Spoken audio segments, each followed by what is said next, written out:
What's good, Raider Nation? It's your boy, Mikey Raider, coming to you with our hopefully weekly Raider football talk each and every Friday night around 7 p.m. As long as my health holds up, my microphone is working, and I have life within my blood, I will come to you live, and we are going to chat Raiders and football and have fun.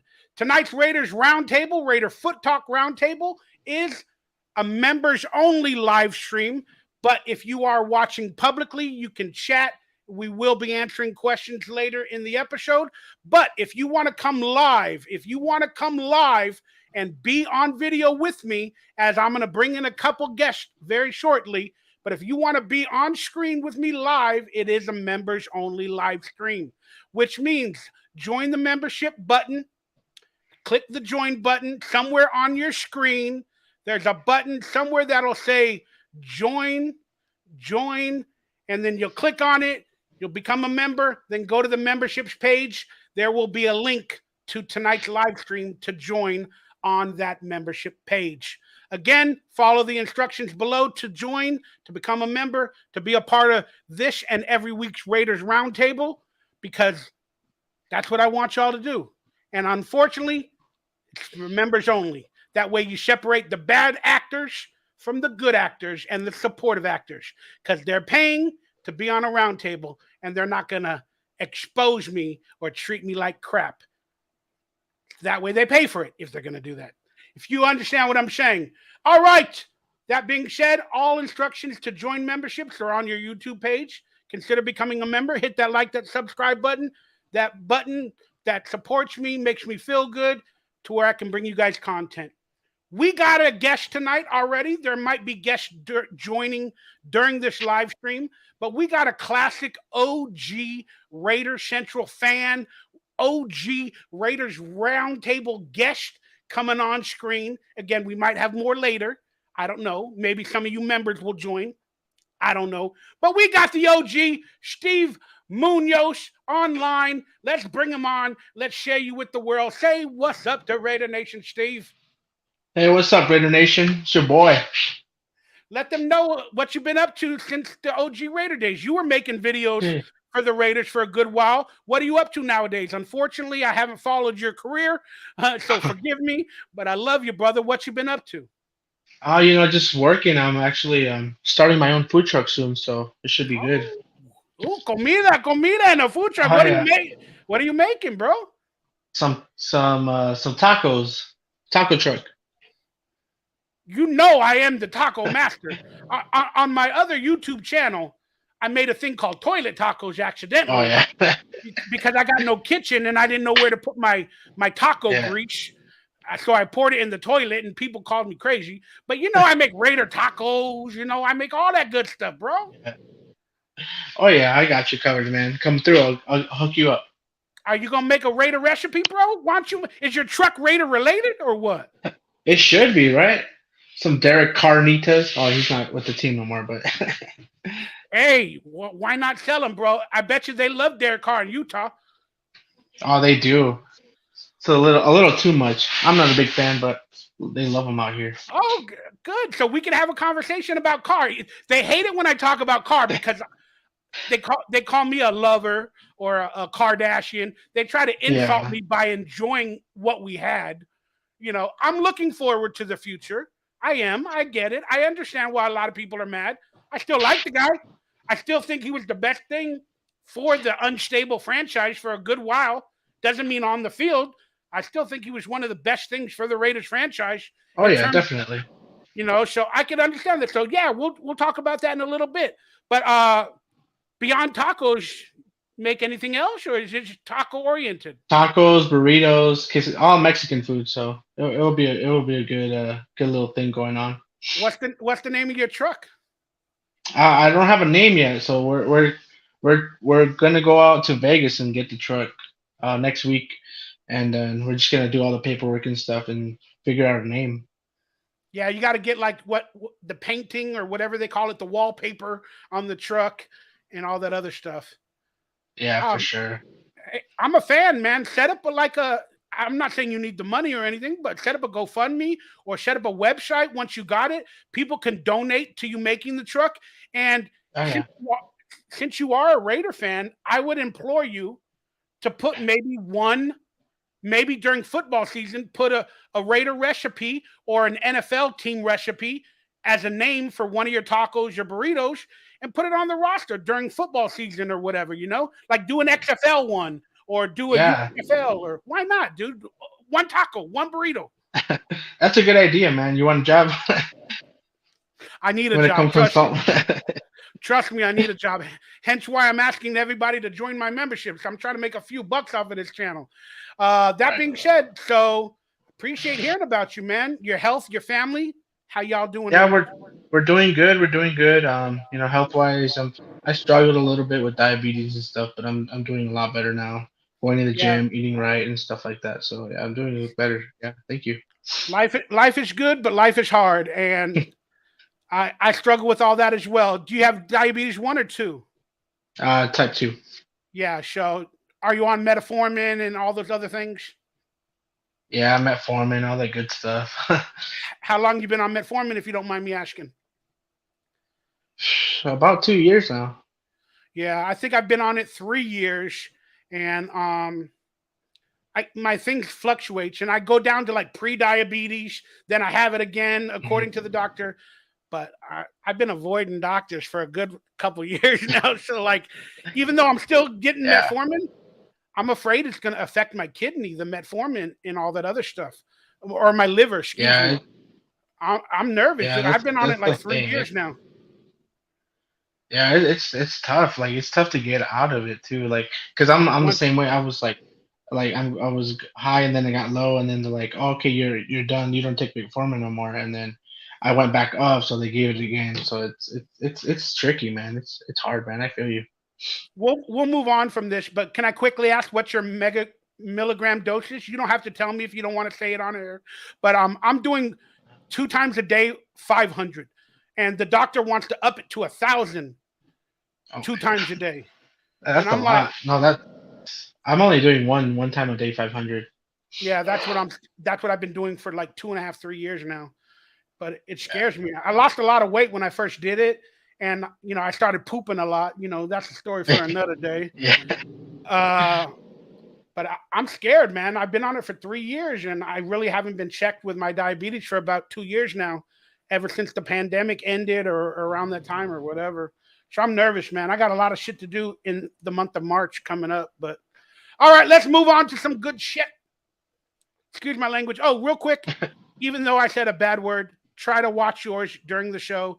YouTube is really bad now with with okay. with with those words. They got a robot that listens and records and flags every video for all these different words. It's insane. All right, let me bring on screen a couple of comments. Just want to let everybody know real quickly, if you are in the comment section, I will be reading them, not each and every one. I will be cherry picking later on in the show. If you do consider donating, that helps me cherry pick your comment a little bit more for us to discuss on the show. But if you'd also like to be live like Steve is, please consider becoming a member. Join the screen. The link is below. Become a member. Go to the memberships page, and the link to come on tonight's roundtable will be there for at least an hour on this show to come on to this show. Other than that, thank you guys. Want to say hello to Arkham Raider. My girl Veto's online. Mr. Marfin, Tatobishi Oni is online. Frost WSA is online. Want to say hello. And we will be taking your comments in about 10 minutes. But as I told Steve, before we get into all the good Raider football questions talk, I'm going to look over a little bit of latest news, guys. So I hope you understand. I haven't been able to get to the news of football lore the past couple days. So let's do this stuff live while we are talking together. And let me get all these things on screen. All right, let me get the all right, join the membership button on there. There's a join button on whatever your stream is to join our channel. You click the join button, become a member. All right, let's look at the XFL. You watching the XFL, Steve? I watched the first game on Saturday. I didn't watch the past Thursday one, but last week I watched the first game. Yeah, or last night's game was pretty good as well. The damn, what are they called? The Battlehawks, the St. Louis Battlehawks, came Yeah. back in the last minute as well, just like they did and scored like 14 points in week one. Jesus. They came back from 4 points in the final 30 seconds, so they're 2-0, man.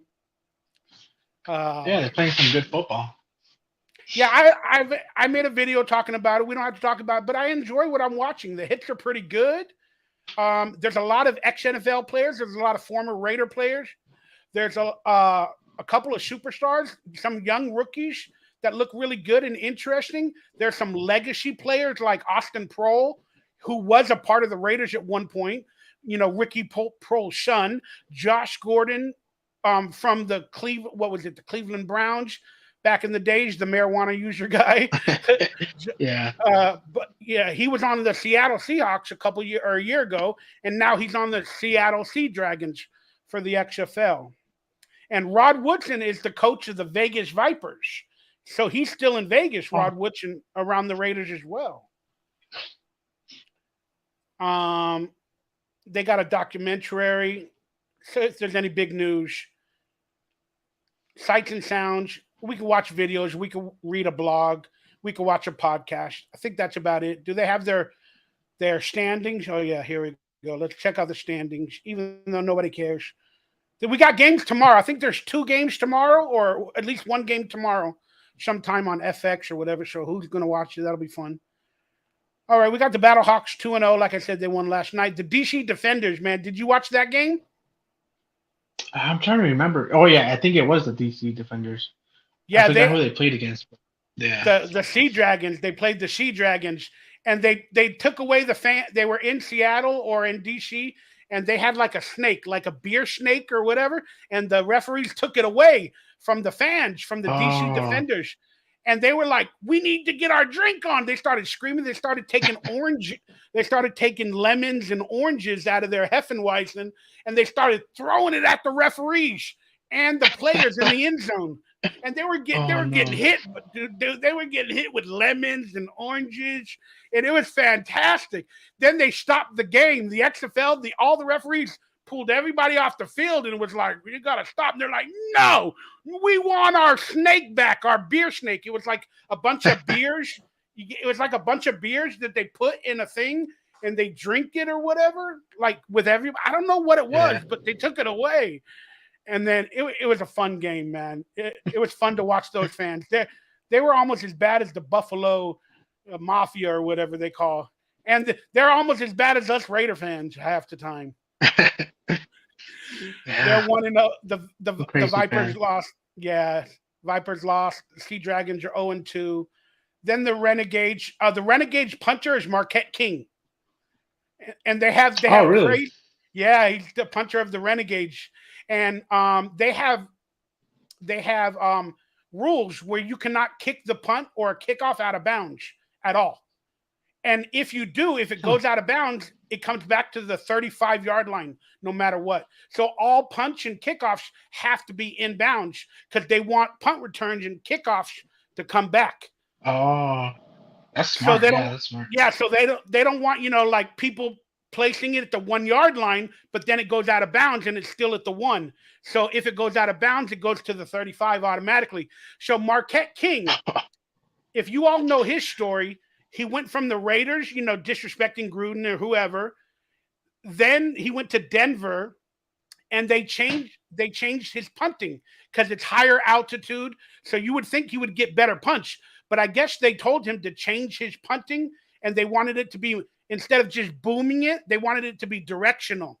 Like to the 1 yard line and going out of bounds and stuff like that. And he struggled. He struggled in Denver. They got rid of him. He had some controversy, but now he's on the XFL. And the story with the XFL is he sucked. He did like two or three punts out of bounds for the Renegades. Then they interviewed him, and then he started making complaints already. He goes, "Oh, well, they changed the rules." And he said that about the Broncos. Uh, They changed my punting. They wanted me to do it a certain way. They changed it. So that's why I suck. And now he said the same excuse for the Renegades. He goes, well, they changed the rules. I can't get it out of bounds. So I have to put it here, and I'm struggling right now. You suck, bro. That's what's going on. Straight up, he sucks. I mean, he was really good, but it's just his character, or he had too much character for a punter. Yeah. He wanted to be the superstar, but you're a punter. You cannot do that unless you're Ray Guy. You can't do that unless you're Ray Guy. But whatever. That's an interesting story. Then the Houston Roughnecks, they had 22,000. They averaged 17,000 fans, man. And imagine $20 to get in, 17,000 people. That's like, with food and everything, it's at least close to $1 million a game. Oh yeah, easy. Then they got the Orlando Guardians 0-1, and then the San Antonio Brahmas. And The Rock owns the XFL, and he was known as the Brahma Bull. Oh, the Brahma Bull. So that's his team, the Brahmas. So I know that's a big San Antonio thing, the Brahma Bull, but like I guarantee you that's his team. That's the team that's probably going to win the championship. But right now, the damn Battlehawks keep coming back, man. And there's Marcel Aitman is on one of the teams. Oh, he is? Yeah, Marcel Aitman. I think he's on the Battlehawks. And there's a lot of Raiders, at least 4 or 5 of them that I counted on different teams, man. But it's pretty interesting to watch, man. So that's our XFL latest news. I'm going to watch whatever games are tomorrow, man. I'm looking forward to it. I love football. All right, let's look at some NFL news, man. It's hard for me to see. Rams are exploring a Jalen Ramsey trade. All right, I'll ask the question to the fans watching. Do you want Jalen Ramsey as a Raider?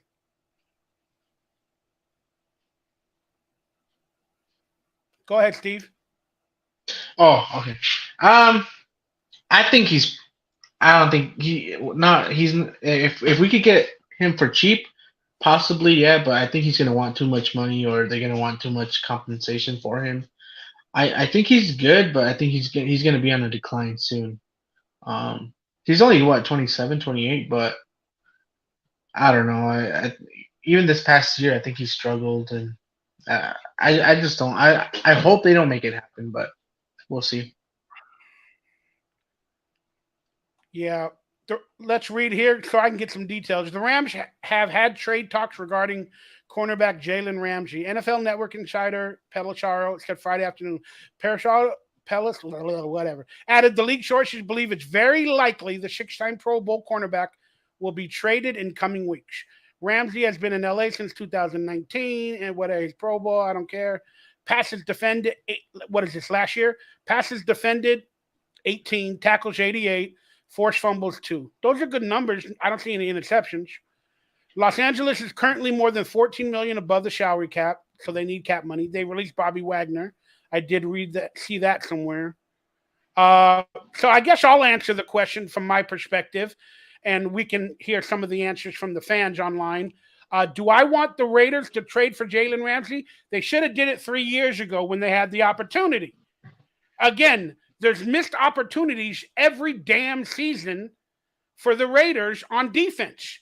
There's players that are available, become available, and Gruden and his staff or whoever else is there, they don't do nothing. They don't do nothing. The Rams go all in. You know, the Denver Broncos go all in. The Buffalo Bills go all in. The Raiders don't do nothing. And it pisses me off. So why should they do something now for Jalen Ramsey? Oh, because the fans say we need a defense? Because our defense sucks? Why didn't they help out? People can get mad at me. Why didn't they help out Derek Carr with a defense? But I guarantee you, because Carr is gone, and that was the excuse for a lot of us, that Derek Carr didn't have a defense, I guarantee you the Raiders will probably pick up Jalen Ramsey now, just despite all of us Carr fans, and to make it known that they're building the defense so Josh McDaniels will have less controversy and some of the pressure will be taken off of him. Do I see Jalen Ramsey coming to the Raiders? I do. Will it honestly happen? I doubt it because I'm a Raider fan and I know what they do. But if they do it, it's because Derek Carr left and now they're finally building a defense. All right, let's see what some of the Raiders fans had to say that are online about getting Jalen Ramsey. John Leon, what's up, brother? He says, nope. Nope. Arkham Raider, my dude from Gotham City. He said, yeah, for the right price. Again, everything's for the right price. Our boy Tatashubashi Oni said, yes. I hope I pronounced that right. It's a long name. And then he also said, for the right price. And then James Furpo is online saying, Raiders. Like, Raiders. But yeah, do I want him to come? Of course I do. Is he worth it? No. Is he likely on his downhill stride? Yes. But anything that helps the defense in any damn way, I'll take it. I'll take it. I'll just be really mad because if they go all in on defense this year, now that Derek Carr's gone, in a slight way, it pisses me off, bro. Yeah. It just pisses me off. That would be a very dirty thing to do. But we're the Raiders. We're the Raiders. That's so sad, dude, to say that. Normally, back in the days when we were doing the OG roundtables, we're like, we're the Raiders, what's up? And then we keep losing. And then the next year, we're like, we're still the Raiders, what's up? Then a couple years later, we lost again, even more. Oh, we're still the Raiders. Then this year, we're like, you like Derek Carr? You like an actual Raider? How dare you? How dare you like a Raider? How dare you place Derek Carr above the shield? How dare you? Huh? Oh, man. I ain't doing none of that. Chiefs promote Nat Nagy to Oshie. I don't care about the Chiefs, but whatever. DJ's team fits for draft pick star wide receiver for what? I don't know. Each team's running back outlook ahead of free agency. All right, let's see if they got anything about the Raiders on this running back outlook. Do we have to like pay for the teams? Oh no, they got the teams here. Let's see what they got written about the Raiders. Here we go. Las Vegas Raiders. Let's look at the running back position from them. Top running backs under contract for 2023. Zamir White, Brandon Bolden, Britton Brown, Shanshir McCormick, Josh Jacobs is a free agent. Amir Abdullah is an unrestricted free agent, as well as Josh Jacobs. Will the Raiders use the franchise tag to ensure Josh Jacobs is around for at least one more season? At $10 million for a running back, it's not an exorbitant short-term cost to secure the league's leading rusher, and Jacobs fit well in Josh McDaniels' offense. I love how they wrote, Jacobs fits well in Josh McDaniels' offense. Not that Josh Jacobs fits well in any offense so far that he's done, but he fit well in only Josh McDaniels' offense. You know, that's the only where Josh Jacobs fits well in. So let's give McDaniels all the credit there, brother. Exit would sap an offense a Jacobs exit would sap an offense that already has major questions. But the current Raiders brass also spent a fourth-round pick on Zamir White last year and might want to see how he responds in a larger role after only getting 17 touches in 2022. Your thoughts on Josh Jacobs' situation, and I'll also ask the fans as well their thoughts on Josh Jacobs. Will he become a free agent? Will he get signed? What do you think? I think the Raiders are gonna do him dirty, even after he like saved a lot of our games. But I think the Raiders are gonna do him dirty and just do like the franchise tag and not give him a big contract, kind of use him up. You know what I mean? And give him like another year, give the Raiders another solid year, and then after that they'll part ways and gives them your White a chance. But I hope they sign him to a large, like a couple year contract because I love that man. Like he saved our games, like the Seattle game, that 90-yard or whatever, however long it was. Like he's a stud man, and we got to keep him.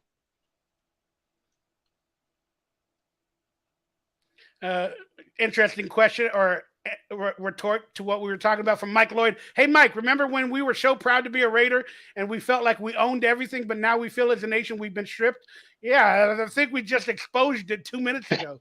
I'm, I'm, I'm still proud to be a Raider, but boy, am I sad and disheartened at this entire franchise. Like, and the fan base nowadays. My goodness. I don't understand any of it. I don't understand our franchise. I don't understand our ownership. I don't understand our staff. I don't understand our coaches. I don't understand our players. I don't understand our fan base. But I understand that I will forever love the idea and the image of the Raiders and forever be a fan. However, percentage in I am and every year will depend on what's going on. But I'm at least 50% in every year. I hope one year I'm able and feeling good enough to go 100% in. But right now, I'm at 50. I'm borderline 49 and a half, y'all. Yeah, I spoke about Josh Jacobs in a video the other day, and I'm going to do another Darren Waller, Hunter Renfrow video of speaking in the next couple of days. But I'll just key on what you just said, Steve. You had a very good point. I agree. I think they're going to franchise tag him because they're going to run him into the ground. I said it in my past video. They ran him into the ground. They're using him.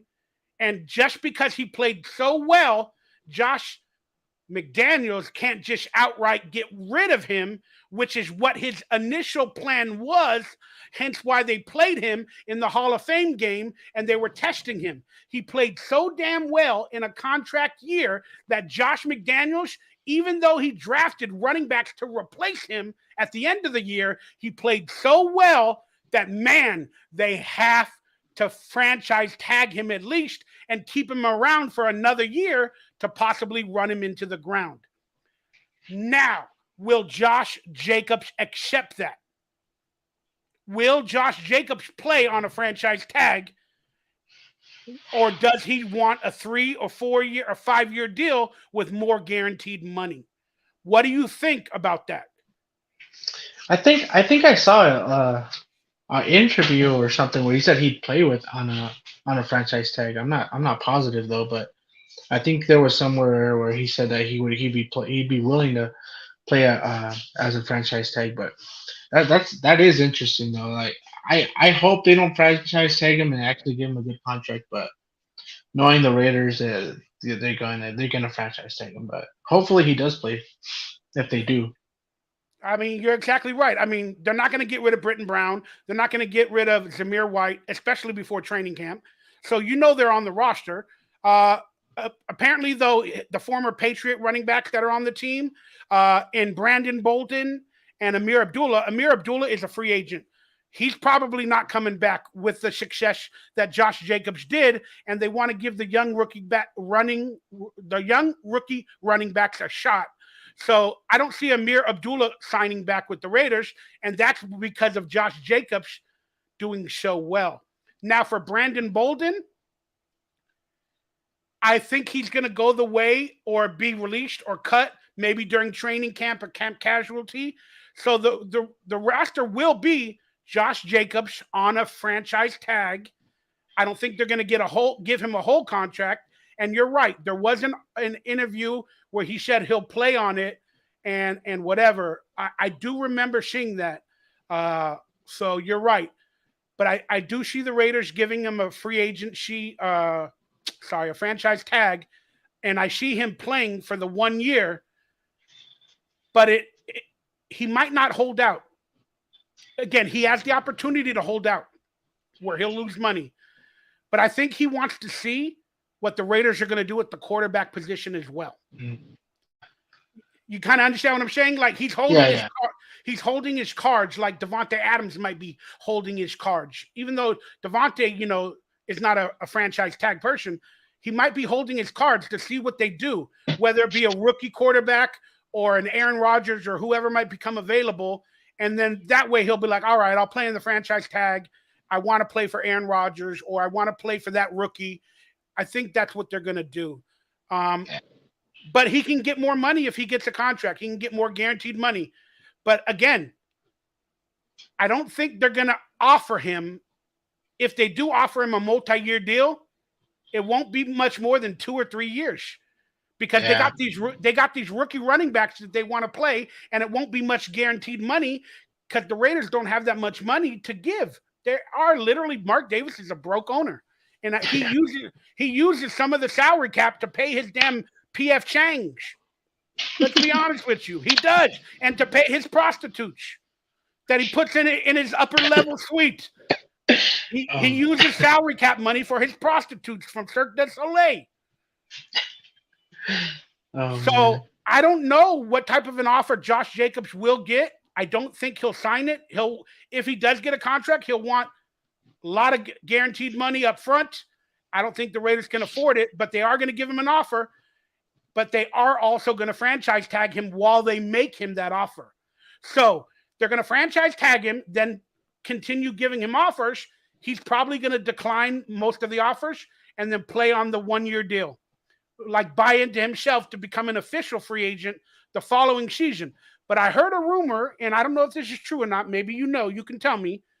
They can franchise tag players 2 times in a row? Yeah. Yeah, they can. It's a dumb rule, but yeah, I've heard that one. Yeah. That's crazy, man. It sucks for running backs, especially because after 30, like they don't really keep them around after 30. So you can franchise tag them a couple years and then let them go, and then they're 28, 29. So yep. And that for Josh McDaniels and Dave Ziegler and what they like to do with money and their rookie draft picks that they got and all that other stuff, as they drafted like 3 or 4 running backs last year, brought him in. That's what they're going to do. They're going to franchise Josh Jacobs, probably not give him the best 3-year offer. He might not take it. Then he's going to play out his franchise tag. They're going to run him into the ground. Will he play as good as he did last year? Probably not. And then they have the option to franchise tag him the next year. And depending on how he plays again this coming season, they can just let him go. Yeah.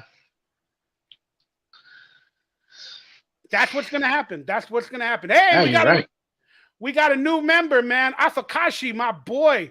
He became a YouTube member. Maybe he's going to join the live stream.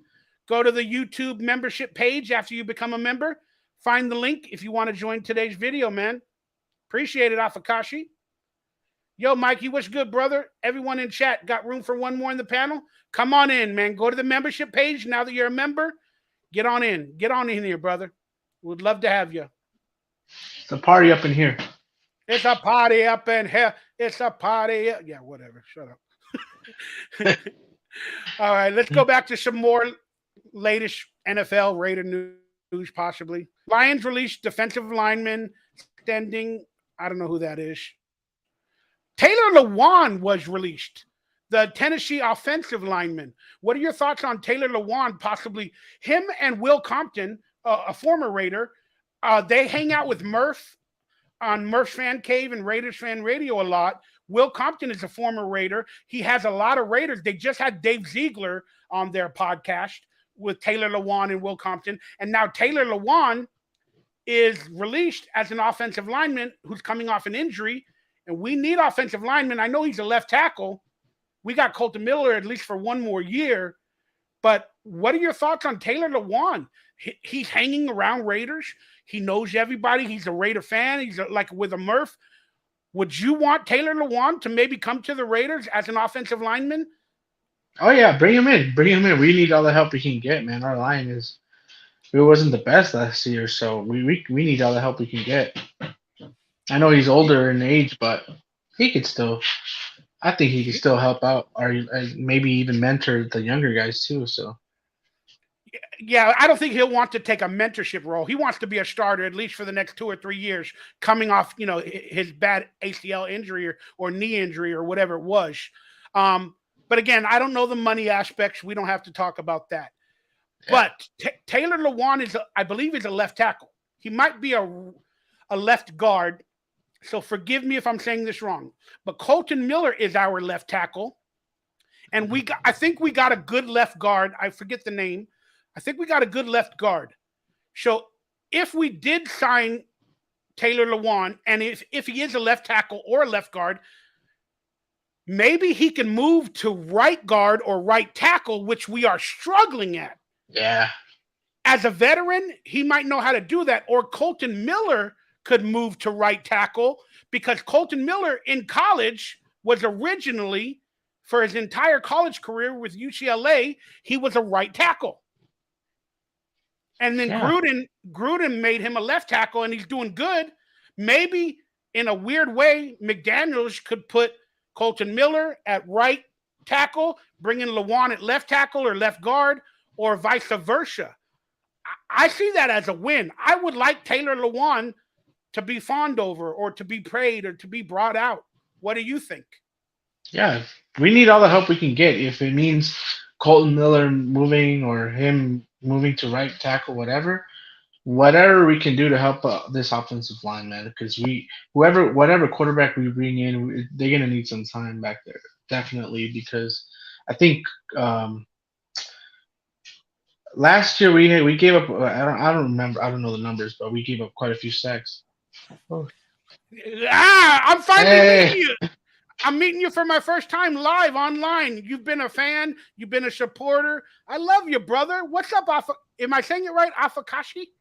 You aced it, my friend, Mikey. What's good, brother? It's a pleasure and an honor to finally be able to get on one of your lives. I've been following you.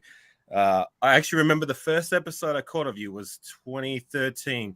It was the game the Raiders played I think it was Washington.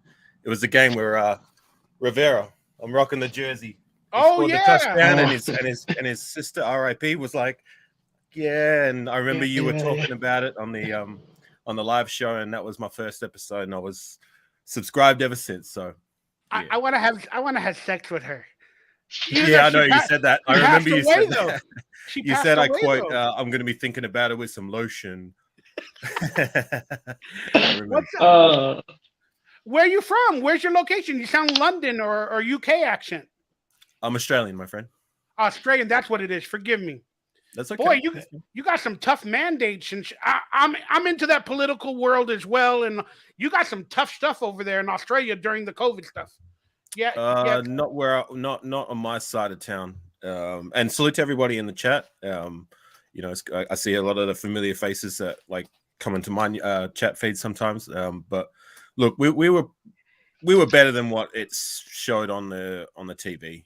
But to be honest, like I don't like talking politics on. Yeah, live, I mean, I don't know if it's politics, but like, yeah, I'm into that whole world, and I call it tyranny or whatever. I'm just afraid of it all, man. But I just watched a lot of stories and scared me. So I was thinking about you. I'm like, damn, you're out there, and I hope it wasn't that bad because I can't even work as an actor right now. I can't even walk into the building and pay my dues to be an actor, to get a job, unless I'm triple boosted. Yeah. We had some similar things over here, but like for the most part, we were like compared to most places in the world, especially the side of the world, the side of Australia I was on, we were pretty good during the pandemic era. But yeah. Yeah. All right, let's move on to Raiders. Let's get rid of this depressing stuff, and let's talk about more depressing stuff. The Raiders. Man, thank you for coming online. Thank you for subscribing. I want to be honest. I feel bad by telling people to become a member to be on a roundtable. But if you know the true history of the roundtable, I wasn't consistent. I could never get on live all the time. I couldn't find guests. And this is a way that when I do go live, if they are a member and supporting, they can find the link when I do and if I ever go live, instead of me having to pre-plan it or, contact people a day earlier. This is a really good way for me to just get up, go live, and then maybe some members and fans and awesome people like you will come on, and then I'll have some guests. So this is a godsend. And thank you for becoming a member and supporting me these entire years. Afakasi, meet Steve Munoz. He's another fan of the show. Nice to meet you, my brother. Nice to meet you too, bro. All right, we just got finished talking about. Let's get your input. What are your thoughts on Taylor LeWan and the Josh Jacobs situation? We were just talking about that. Sorry, I got to admit, I caught on to your live maybe 10 minutes ago. That's when I saw it and I became a member. But I know that Taylor LeWan got released Yeah, so I'll just catch you up to date real quick. Okay. So you can start with Josh Jacobs, and then we'll go into Taylor Lewan. I asked a question about Josh Jacobs. What do you think is going to happen with his contract situation? Will they franchise tag him? Will he accept a 2 or 3 year deal? Will he play on the franchise tag? What do you think about that entire situation that's upcoming? Well, it seems like there's definitely a mutual interest on both sides to get it done.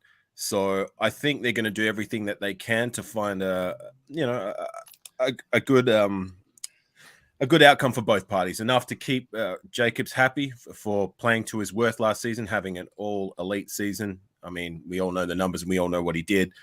He bet on himself, wasn't given the 5th year option, and here we are, So I think they'll get it done one way or another. I mean, especially now that we don't have to pay Derek Carr now that he's been released.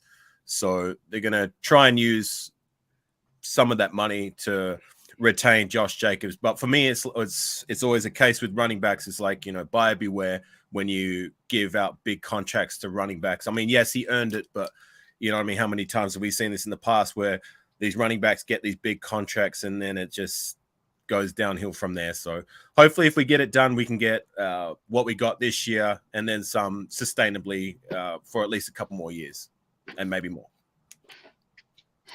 All right, let me get all these screens fixed. Trying to learn this technology. We got Watch Raider online, Raider Critique. I wanted to say hello, Raider Critique and Watch Raider. That's my boy. I put a link to you guys on Twitter on your DM. So if you guys want to join Watch or Critique or whoever, check your Twitter DM. But other than that, members, you guys can join. If you're a member, check out the thing.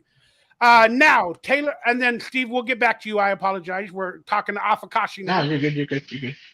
Love you, brother. So Taylor Lewan is a part of the Raider universe in a weird way. He's on Bushing with the Boys with Will Compton. Oh, yes. Will Compton is a former Raider. Will Compton has been on Murph's show, the Raiders Fan Radio, a few times, and they constantly have guests that are Raiders oriented. Recently, as in Dave Ziegler, Darren Waller, stuff like that. Taylor Lewan is could be retained by the Raiders if they're interested. And is he a left tackle but he could move to right tackle if the Raiders signed him. He can move to right tackle and solidify that while Colton stays at the left, or Colton can go to the right tackle spot, which is what he was in college for his 5 years. And then Taylor Lewan, as a veteran, can take over the left tackle spot.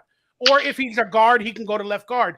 But there is some ability with signing Taylor Lewan, and he is in the Raider universe. What are your thoughts on that? Would you like to see it?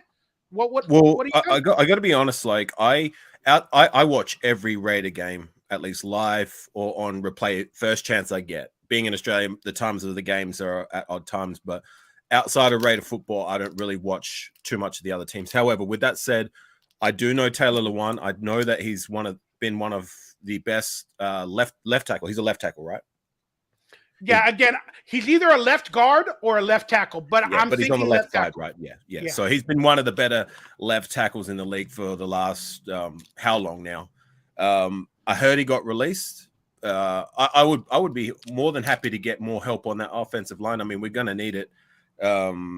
My question is like, can he play right tackle? You know what I mean? And if not, like, would we sign him to play left tackle and maybe shove over Colton Miller to right? But for me personally, Colton Miller's done a decent enough job as that anchor on that left side. I mean, we've had questions at every other spot on the offensive line for the last 4 years now, ever since we changed up our offensive line since 2017.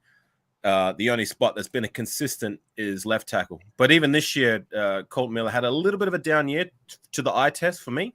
I noticed he was getting beat more often than not. But I'm happy with that side. It's the right tackle spot that's, again, a question mark. You know what I mean? Like, it's just something that we haven't solidified for the longest time now. So I'd be on board with it if he can play right, or if we had to play him on the left and then put Colton Miller right. But I just don't want it to be another. Do you remember Donald Penn when we tried to shove him over from left tackle to right and he just couldn't do it? So, not all tackles, yes, just because they're great on one side doesn't mean that they can play the other side. So very, very well said. But that's why I brought up the addition of Colton Miller. Again, and apparently he is a left tackle, and Brandon said that he said he don't want to play right tackle or guard. Yeah. Okay. So that takes that out of the game. Well, Colton Miller was originally a right tackle in college, and he only has 1 year left. So maybe Josh McDaniels likes to mesh with people and test them. Maybe he'll sign Taylor Lewan, a veteran, in his final 3 years in the league at left tackle, and put Colton Miller for at least 1 year on the right tackle spot. He'll definitely be better than Donald Penn or whoever else we had there. But would he though? I mean, it's been what? He's been in the league, 5 years now, Colton Miller? Is it 5 years or 4 years? I think it's 5 years. I think it's 6 or 7. So he drafted in 2018, 19, 20, 21, 22. So 5 years, okay? And he has not played anything other than left tackle, to my recollection. So it's been a long time. But in college, I'm just saying in college, he in was college, but right like it's a different ball game going to the pros. So left tackle is probably one of our least positions of requirement to tend to on the roster. And do we really want to shuffle that around when we got so many other fish to fry? So, I mean, look, if he's willing to do it and he can do it serviceably, then I'd be with it. But like, yeah, I don't know. Yeah, your knowledge is good, bro. Like I was thinking 6 or 7 years. You're like 2018, so that is 6 years. Yeah, so that's what 2018. That's 3, 4, 5. That's 5 or 6 years. My math is so bad. You do math with your hand just like me. Every time I'm eating tacos, I'm like, how many tacos do I need? 1, 2, 3, 4. All right, Steve, you got any other thoughts before we get off of the Taylor Lewan subject? No, I think he hit it right on the head, man. Like we do got bigger fish to fry, so why change? You know what's working. Yeah, again, I'm in one of those modes where I don't understand what Josh McDaniels does. And he likes to test people and use them up before their contract's up. So, like, you know, that's what he does with the Patriot way. They use people up. Then before a contract, sometimes they get rid of him. If they don't play good, they test them and they lose. So I could see him telling Colton Miller, if you want to play for the Raiders, you want to earn your contract, go to right guard, and then maybe picking up Taylor Lewan. Again, can I ask a question? Conspiracy, but it might happen. Can I ask a question just on that? Yeah. Sorry, Mikey. Is there? I mean, look, I know Taylor Lewan has been one of the better left tackles going, as I said, for the last however long he's been in the league. But is there not anyone on the free agency that's likely to hit free agency that could be a more serviceable option rather than having to fiddle with, say, moving Colton Miller and having to shuffle everything around? It's like, well, how about we just leave Colton Miller where he has anchored that, and he's done a pretty good job of anchoring that spot. And if Taylor Lewan is not so he doesn't play on the right side and he's not willing to play as a backup role, then maybe rather than focusing on Lewan, look at what are the other options to shore up that right side in free agency. Trust me, you brought up a very valid point. We got Raider Critique that came online after seeing the messages. Thank you for joining, Critique. Say hello to the nation. Hey, hello, nation. Thanks for having me, Mikey. What's up, Apicassi, man? It's good to see you.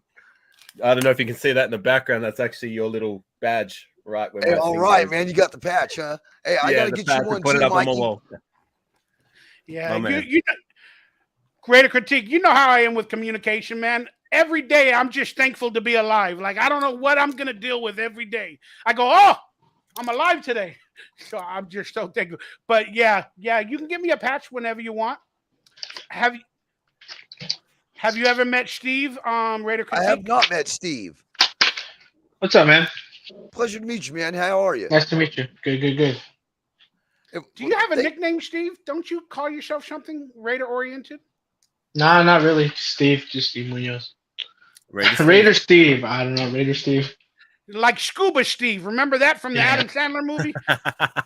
Scuba Steve. Raider Steve. Look, I can definitely give you this, Mikey.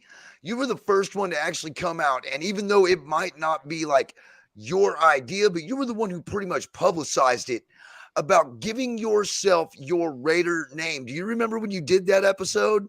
When you did that video?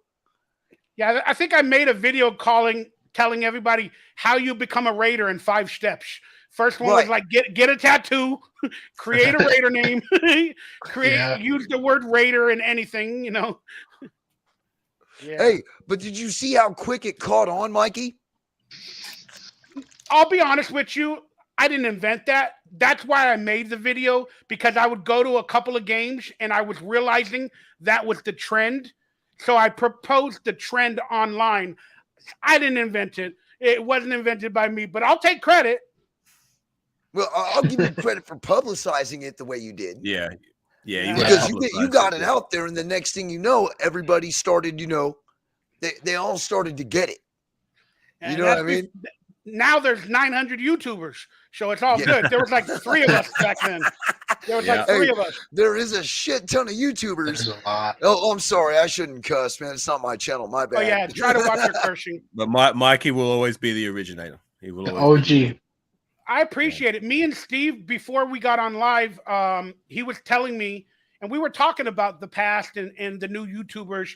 And I was just telling Steve, it's like, albeit I'm sad that I'm not making as much money as I possibly was for a few months back in like 2016 before they took my channel down. You know, I was able to make a decent amount before all the lawsuit and everything happened. But I was saying, like, I'm done. Like, you know, that legacy or whatever it was is over with. And I'm okay with that. I am a little bit, you know, salty because a lot of these new YouTubers got a lot of good health. They got a lot of good editing skills. They got a lot of good time, graphic ability, making abilities, and they're doing a really good job. And I'm proud of that. Whether I like them or not, I am proud of that for the nation.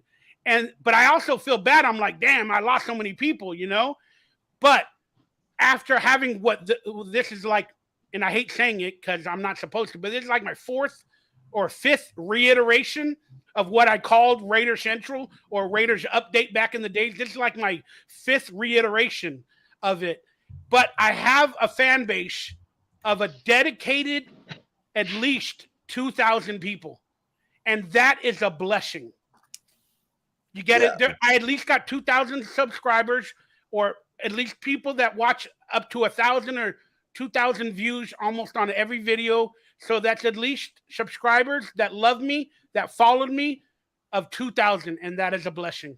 I can't ask for anything more. If you become consistent again, I'm sure like the numbers will come, but there's still like that core of people. Like, I mean, like myself, like Critique, I see what's Raider in here. I mean, we've been rocking with you since what, over a decade ago. You know what I mean? Like, thank you. I for one haven't left. Critique, I know you haven't left. You know what I mean? No, like, man, I've been keeping I've just met you, so I can't everything speak I to you, can but, behind the scenes, and you know what I mean. I'm always want to make sure Mikey's okay. Like, especially like when you didn't show up for that one live, we were hitting up Murph to hit you up, bro. Oh yeah, and I saw that. Yeah, I mean, like, it's like, man, make sure Mikey's okay, because you know we know that not all of us are in the best of health, and we all come from all different walks of life. You know what I mean? And just when you started speaking about that, all of a sudden my mind told me to check my body, and then I realized my heart was racing and I'm sweating. Ooh, it scares me. But yeah, I mean, I understand what you're saying. But like I said, that's why now that I figured out StreamYard a little bit and the memberships, it allows me, like I was just telling Afakashi, whenever I do feel healthy enough or not depressed or whatever I go through to go live, now members and people like you guys can just jump on with me, no matter if I have it set or pre-planned. If you tune it on, you're like, oh, I'm a member. Let me go get the link. And the link will be on the membership page or in your DMs for the people that I want to be on the show, you know? Hey, and I definitely suggest going off and getting memberships, man, because Mikey used to bring the most fire content back in the day. And you give him a little bit more, he might go back to doing that. So why don't you help us out a little bit and get some decent Raider content in here so old school guys like me can actually sit down and be able to, I'm not going to say stomach one of these lives, but let's be real, man. It's not like it was back in the day. Mikey, there's so many of us basically now. the only show I watched. You know what I mean? You and Watts, and and I would catch the vlogs from Raider John every once in a while, but I've never been a real big chat sports fan, and I don't think I ever will be. So I mean, besides my show, Mikey, man, I know you don't like messing That's with right. OBS. You got to show, yeah. You done found StreamYard and whatnot, but you can still create your backdrops like you were doing before, but I know I don't have an all how editing you program. feel. I don't have an editing program right now. My computer, I can't explain it. I can't even edit. The minute I open up even the simplest editing program, my computer freezes, my graphics go all weird. So that's why I've been doing more of the talking. And StreamYard doesn't use my hard drive or my processor. It supposedly does like 80% of it from their server. So I'm able to go live and get all these, screens up and all that because of that. My computer ain't the best, and until I get a new one, I'm not able to do what you called good content anymore. That's why I'm struggling. Baby steps, Mikey. Baby steps. Baby start steps, off with what you're exactly. doing right now. Everybody go out there and and then, subscribe so Mikey can get a new damn computer and start producing good shows. So crawl before you walk. Crawl before you walk. I mean, you're just getting. I just want to pay my rent. You got it. I just want to pay my California rent. Man, I don't have a real job anymore. Let's be honest. I don't have a real job. So I got 2,000 years to move out of there, Mikey. I've been telling you for years to move out of there.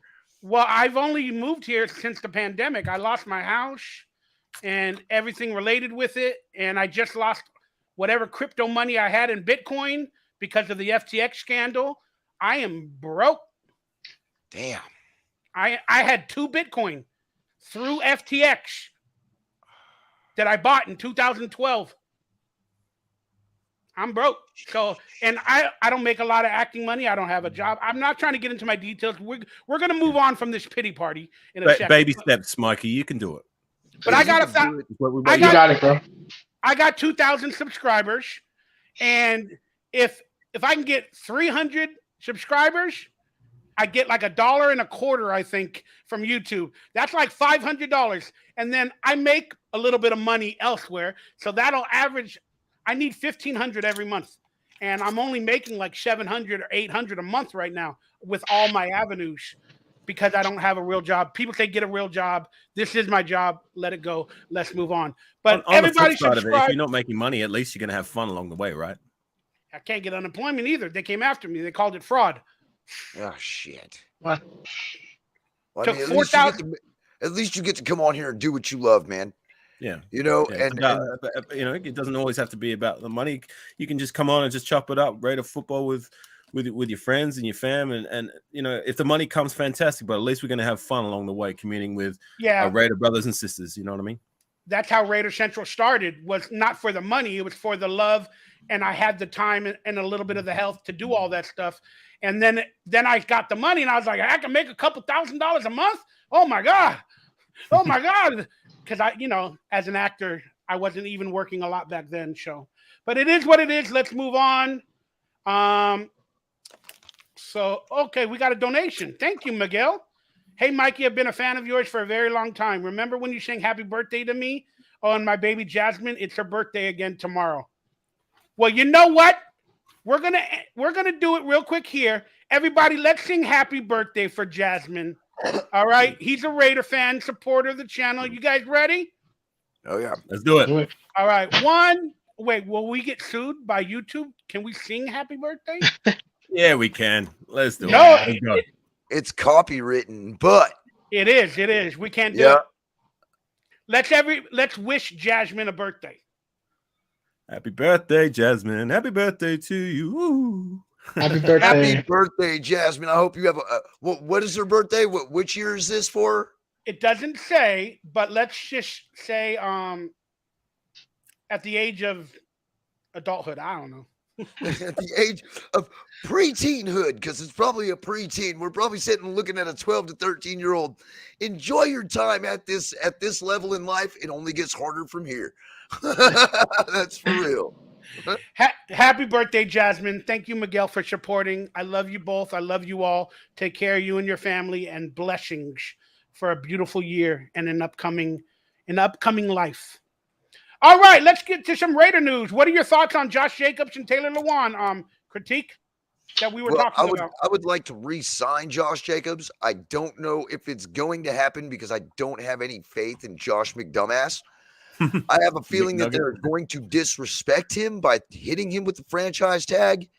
And if we do hit him with the franchise tag, there's no guarantee that he'll play on it. So I'm hoping that we do something.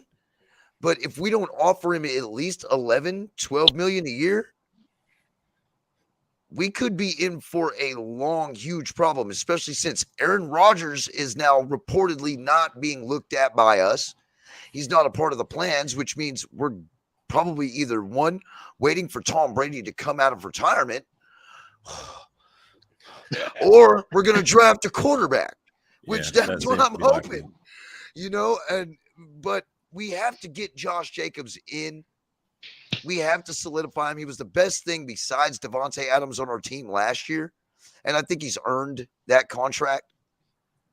You know what I mean? Even if it's for like a 3-year deal. And then we need to build that defense. Sure. All right, real quick. Where did you hear the Aaron Rodgers story that all over Instagram, dude?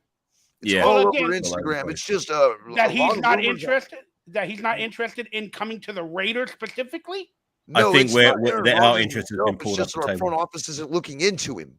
He's not a part of our major plans moving forward.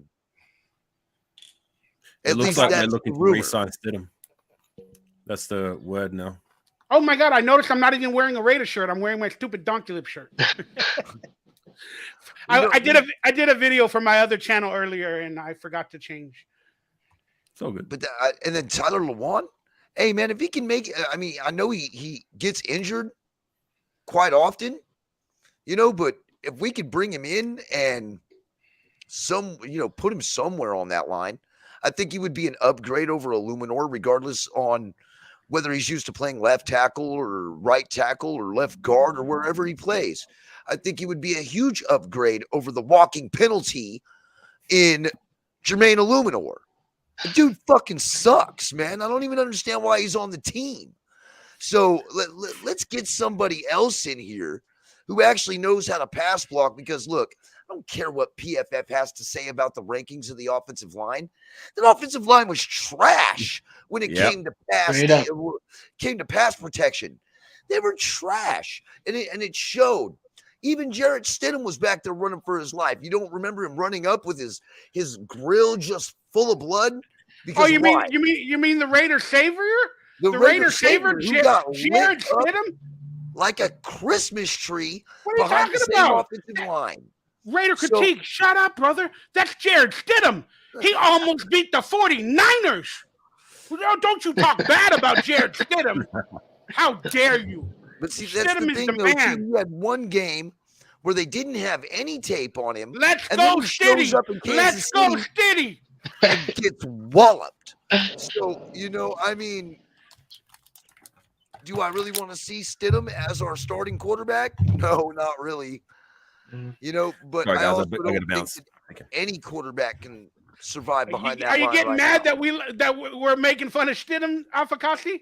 No. I just checked the time. I've actually got a game of cricket to go and play. So thanks for having me on, Mikey. It's been a pleasure, been an honor. I wanted to pull up real quick.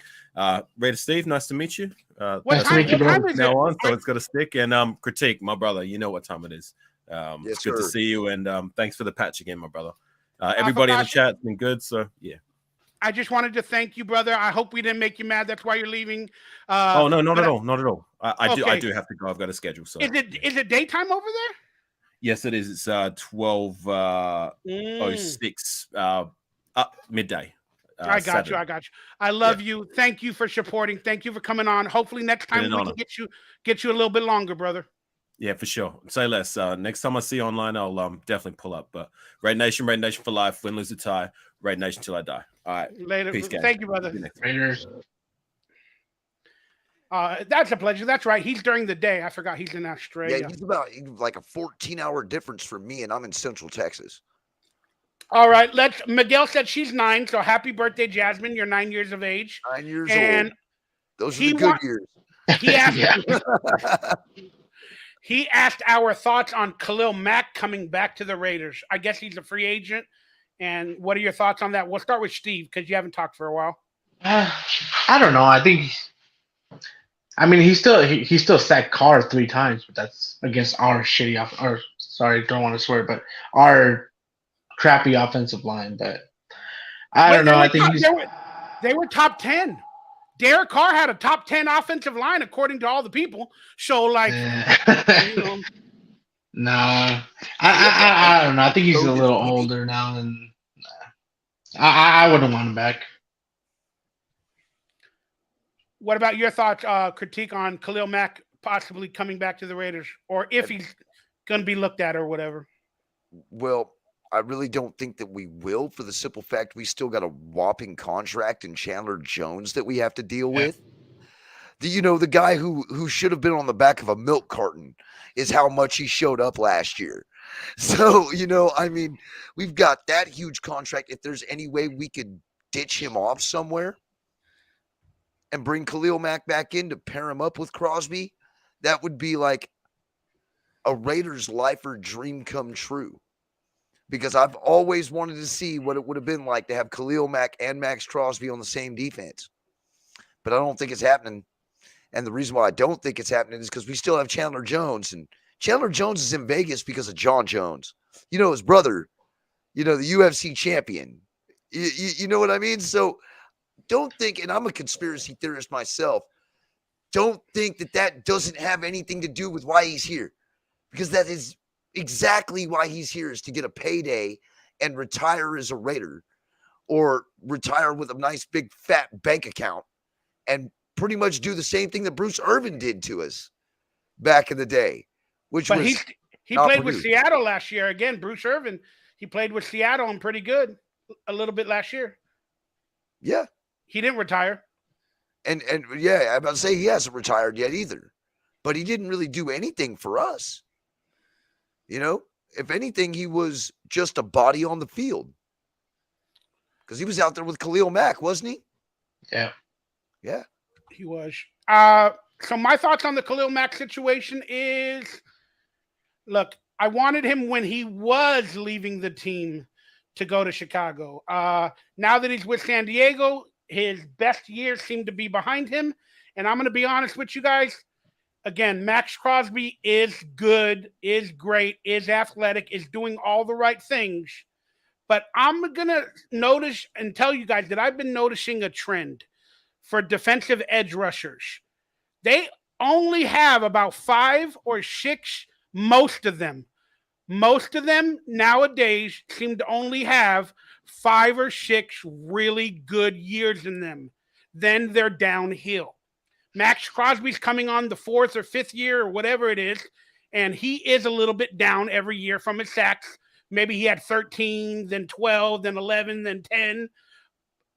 I see problems there. I see problems with Khalil Mack. I don't know if it's worth it, if it'll work. I don't know. But would I rather have Mack than Chandler Jones based off what I saw from Chandler Jones last year? And based off what I saw Khalil Mack do last year? No. I would not want Khalil Mack instead of Chandler Jones.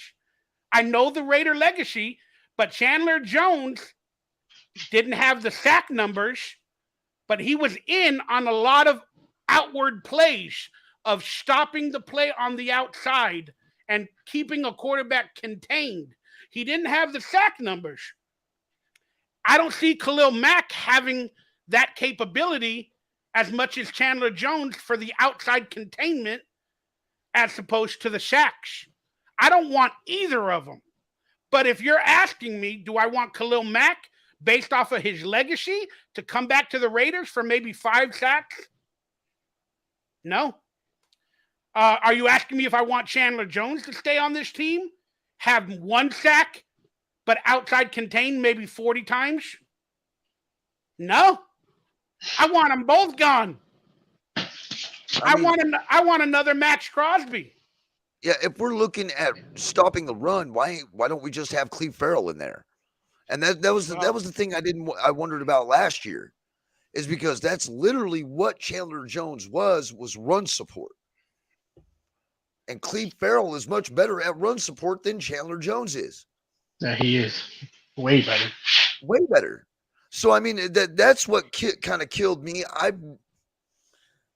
This defensive coordinating scheme, and I still get headaches thinking about it, because how we ran man-to-man defense on the last drive for the Rams, last play of the game. You know, I'm sorry, man, but even us fans wouldn't run anything like that. I mean, none of us would have ran anything like that. But then, of course, our defensive line coach is the one who gets the axe. Yeah. Just like a Benson Buckner. Don't you remember Benson Buckner? Yeah. Sacrificial lamb. You know, and he had the defensive line, you know, pretty good. There it is. They were asking how many sacks Khalil Mack got last year. Watch Raider thought he had 8, yeah. And he had 17 assists and 50 combined. Let's look up Chandler Jones real quick and just do a stupid little comparison for fun. I mean, would even Khalil Mack come back after everything that happened? I don't know. Maybe because Gruden's gone. Who knows? But do you want to work for another dictator in Josh McDaniels and that type of BS? I don't think so. So if you're Khalil Mack and you left because you don't like John Gruden, I don't think you're going to like – and John Gruden was actually an easier coach, you know, in his later stages of his years. Imagine Josh McDaniels and Khalil Mack. I don't know. I don't see it.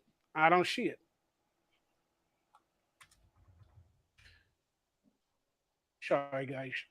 Let me look up his – okay. Woo! See, it's even worse than Khalil Mack. Yeah, you guys are right. 38 combined, 17 assists for Chandler Jones, and 4.5 for Chandler Jones compared to Khalil Mack with 8 and 50. And they don't even bring up his pass deflections. I think he probably had like 2 of those. Yeah. But, I mean, yeah, the writing's on the wall. 38 combined total tackles compared to 50. I'd take Mack back. But then again, what would he want as an asking price? It's going to be through the roof. So why not draft somebody who's, you know? Yep. Yeah. Look at it. Look at his years earlier, 12, 17, 13. Then I'm sure he probably got injured or he played the whole season with the Cardinals, but he only got 1. Then he went to the Lions for a couple of games. Went back to the Cardinals, got 10 in a free agent year. Everybody plays good in a free agent year. Then he got signed by all that deal with the Raiders and only did 4.5 under our scheme. So you guys are right. Our defense sucks. I don't know if it's going to get better. But if I have to pick between Khalil Mack and Chandler Jones, based off of these stats, I want Khalil Mack. At least for the legacy, and he has better stats last year. Yeah, so but here's the thing, though, Raider Nation. We're not going to be able to get out from up underneath that contract. The way the wording of his contract is, there's no way we're going to get out from up underneath it without trying to shave from somewhere. We're going to get schooled if we try to let him go, trade him. We're going to hit a shit ton of dead money, and we're already hitting that with Derek Carr. So I don't expect him to go anywhere. He's going to wind up being here next year until he retires, probably. Yeah. Too much guaranteed money in his contract, yeah.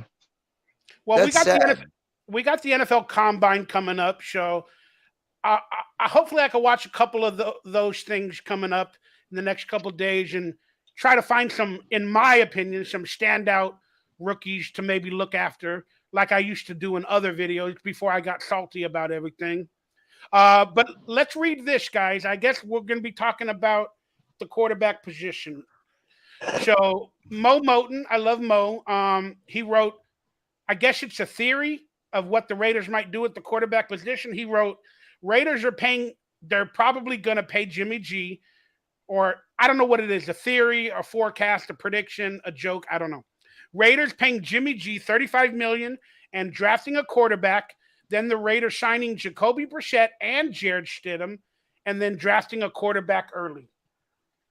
Does that sound like a good plan to you guys, or what do you think about that That plan? sounds like a much better plan than anything about dealing with going to go getting Jimmy Garoppolo. All right, we're gonna pay pretty much going from Jimmy Garoppolo or from Derek Carr to Jimmy Garoppolo is a lateral move. You know, let's be real. Jimmy Garoppolo doesn't have enough arm to get it more than 7.5 yards per completion. Why would we need a guy like that? Plus, he's often injured and he's not mobile. It's pretty much a lateral move. And he's going to cost you're pretty right. much the same amount that Derek Carr would cost. Go ahead, Steve. No, yeah, I was going to say the same thing. That's getting Jimmy G at this point would be like, it's a downgrade from Carr, definitely. And we'd be much better off with Stidham or Brissett or whoever else behind quarterback than Jimmy G, because he's injury prone, and what do you say, he can't throw down that field. We should have just kept Carr at that point. But yeah, might as well. Again, and also, Jacoby Brissett had a really good year last year with Cleveland before he got yanked for Deshaun Watson, which I still believe was a bad move. It was. But speaking of bad moves, again, the entire Derek Carr situation was a bad move. The way it all plays out with draft picks, not being able to trade him, it's all bad, bro. Like the organization is showing they have no plan. They're winging it. You know, I think we like Derek Carr. We got to sign Derek Carr so we can get Devontae. Let's give Derek Carr a contract. Let's recruit Devontae Adams. Let's test out Derek Carr. I don't really believe in him, but we'll give him a contract. We'll test him out. We'll see what's going on. Oh, but we got to give him a no franchise tag. Oh, God. Oh, I don't know. I think he'll be okay. Oh, maybe he won't. It's ridiculous what they're doing.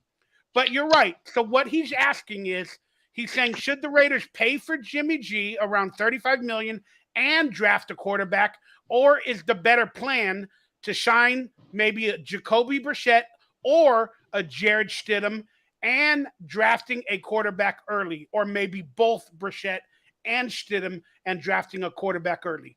And I agree with what you guys are saying. I don't want Jimmy G anywhere near this team. Him and his porn star dating situation, especially in Vegas, will be a hassle. Okay, Jimmy G wants to be a superstar. He already thinks he is. And imagine him in Sin City. I think that'll be worse. I don't think the Raiders can corral him enough. But again, he still looked okay when he does play under Josh McDaniels or Kyle Shanahan. But $35 million, you should have kept Derek Carr like you guys were speaking about. I like the plan of drafting a quarterback. I say don't get a veteran that costs $30 million or more. Maybe get a Jacoby Brissett, 10, 12, 15, 18 million, or Jared Stidham for 10, 12 million, whatever it is, and draft a quarterback. That seems to be the better plan in my view. What about that plan? Do you guys agree or no? We'll start with Steve, then Raider critique. Yeah, definitely. I think Brissett did show before he was benched for Watson in Cleveland. He did really good. So I wouldn't mind. And he has ties with McDaniels, I think, right, when he was with the Patriots too for a little bit. So I'm all for Brissett, or even get Stiddy back in here and drafting a quarterback early. One of those, I don't know, like CJ Stroud or whatever. I don't think we're going to be able to get one of them, but definitely better than Jimmy G for sure. Yeah, I'm going with Brissett as well. If I'm going to go ahead and pick up a quarterback out of free agency, I'm going to go ahead and pick up Brissett. I'm going to re-sign Stidham, and I'm going to draft Hendon Hooker. Those would be my lateral moves, which is exactly what I did in ESPN NFL 2K23. So that's exactly what I did. And it seems to be working out for me there. I would like to think that this coaching staff can develop quarterbacks, but I'm not going to hold my breath. We need to get somebody who's mobile back there. And Hendon Hooker he looks inaccurate at certain aspects, but then there are times where he throws absolute dimes and he can take off running at the drop of a dime. We're assuming Aaron Rodgers is not available, so that's why we're talking about Jacoby Brissett and other players. Yeah, assuming that Aaron Rodgers is not going to be available, since the rumors are on Instagram that it's about a 5% chance that Aaron Rodgers lands in Vegas. If he is available, do you want Aaron Rodgers or a rookie quarterback? How much is he going to cost? Doesn't matter. He's going to cost over 35 or 40 million no matter what. I'm just asking, if he's available, what do you want to do? Critique and Steve, what do you guys want to do? I say get Rodgers and go all in, and then build a defense around him and go all in for the Super Bowl. But I don't know. That's he's gonna want a lot of money. So even if we do get him, would we have enough money to get a few corners in? I don't know. So it's tough, man. Let me give you some cutback or some feedback on your comments. You said go all in. Well, technically, I don't know the exact cap space, but maybe we only got like $55 or $6 million. And if Aaron Rodgers costs 40, there you go. And you said build a defense. We're going to lose draft picks. We're going to lose something that will possibly build a draft pick, and we're going to lose money on signing free agents on the defensive side of the ball just to go all in with Aaron Rodgers, who we all know, of course, is better than Derek Carr. Yeah. But he's probably only going to win 3 more games than Derek Carr. So if Derek Carr won 7, we're probably going to win 10 with Aaron Rodgers with a crappy defense. I don't know. Is it worth it? What are your thoughts? Think about how many people we have going into free agency this year. There is a lot of Raiders who are on 1-year deals, and we are losing half of our starting defense. Yep. Let's quickly look at under the cap and see who's on the roster officially and free agents, and kind of fun, man. Kind of fun to do. I hope my porn websites don't come up on accident. I'll get exposed. He looks at porn. He looks at AI. And that's the thing I hear going nowadays, Yeah. Trust me, I've been looking for Raiderette porn for years. For like girls in Raider costumes, girls in Raider gear being naked. I've been looking for that porn for years. I've only found a couple that do it, but they don't do it often, and they're not online anymore. But man, we need like a Raider girl porn star cosplayer. That's what we need. I'm with Mikey, man. We need that. We need a Raiderette. We need a Raiderette porn star to wear Raider silver and black gear. And maybe she's a Latina. She's a Latina. Maybe she's a gangster. I don't care. Do it up, because I love that stuff. I'm all for it. All right, so we got 47 players on the roster. Even after the release of Derek Carr, we got 48 million cap space. But again, in a couple of days, couple of contracts might be over or something officially. I don't see Derek Carr on this list, so he's gone. And we have 29 million in dead money for this year. Derek Carr's getting 5.6. Corey Littleton's getting almost 10. Still? Holy shit. Yeah, dude, we're still paying Corey Littleton. Thanks, John. Thanks, John. Who released him? It was Josh McDaniels. Yeah, McDaniels was the one who released him, but still, Littleton was a bad pickup, dude. Well, I mean, yeah, you could probably say that. Carl Nassib, isn't he the gay player? Yeah, we should have kept him too. Yeah. Don't understand why we let him go. Because he wasn't good. He was a viable third string. He was solid. He's a decent borderline second stringer. He's a decent borderline second or third stringer backup. And the only reason, like I said it in multiple videos back in the days. The only reason he came out as gay before the draft and before the season started was because there was rumors they were going to cut him and release him to save money. Then he came out as gay, so the Raiders publicly have to have and keep him on the team as the first official on-the-field gay player in the NFL. That's what they did for that year. Then he was released.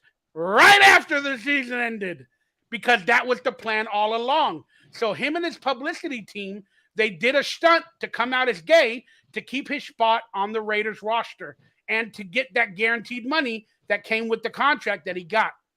So now he's with another team with another contract, and he's still getting this year close to $5 million. About to say, didn't he wind up going to the playoffs this year? I think it was on Cleveland or some other team like that. Tampa, no?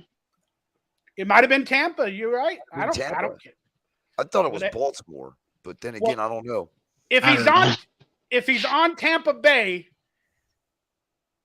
I used to call them the Amagay effing queer. I used to call them the Hey, do you play for the Amagay effing queers?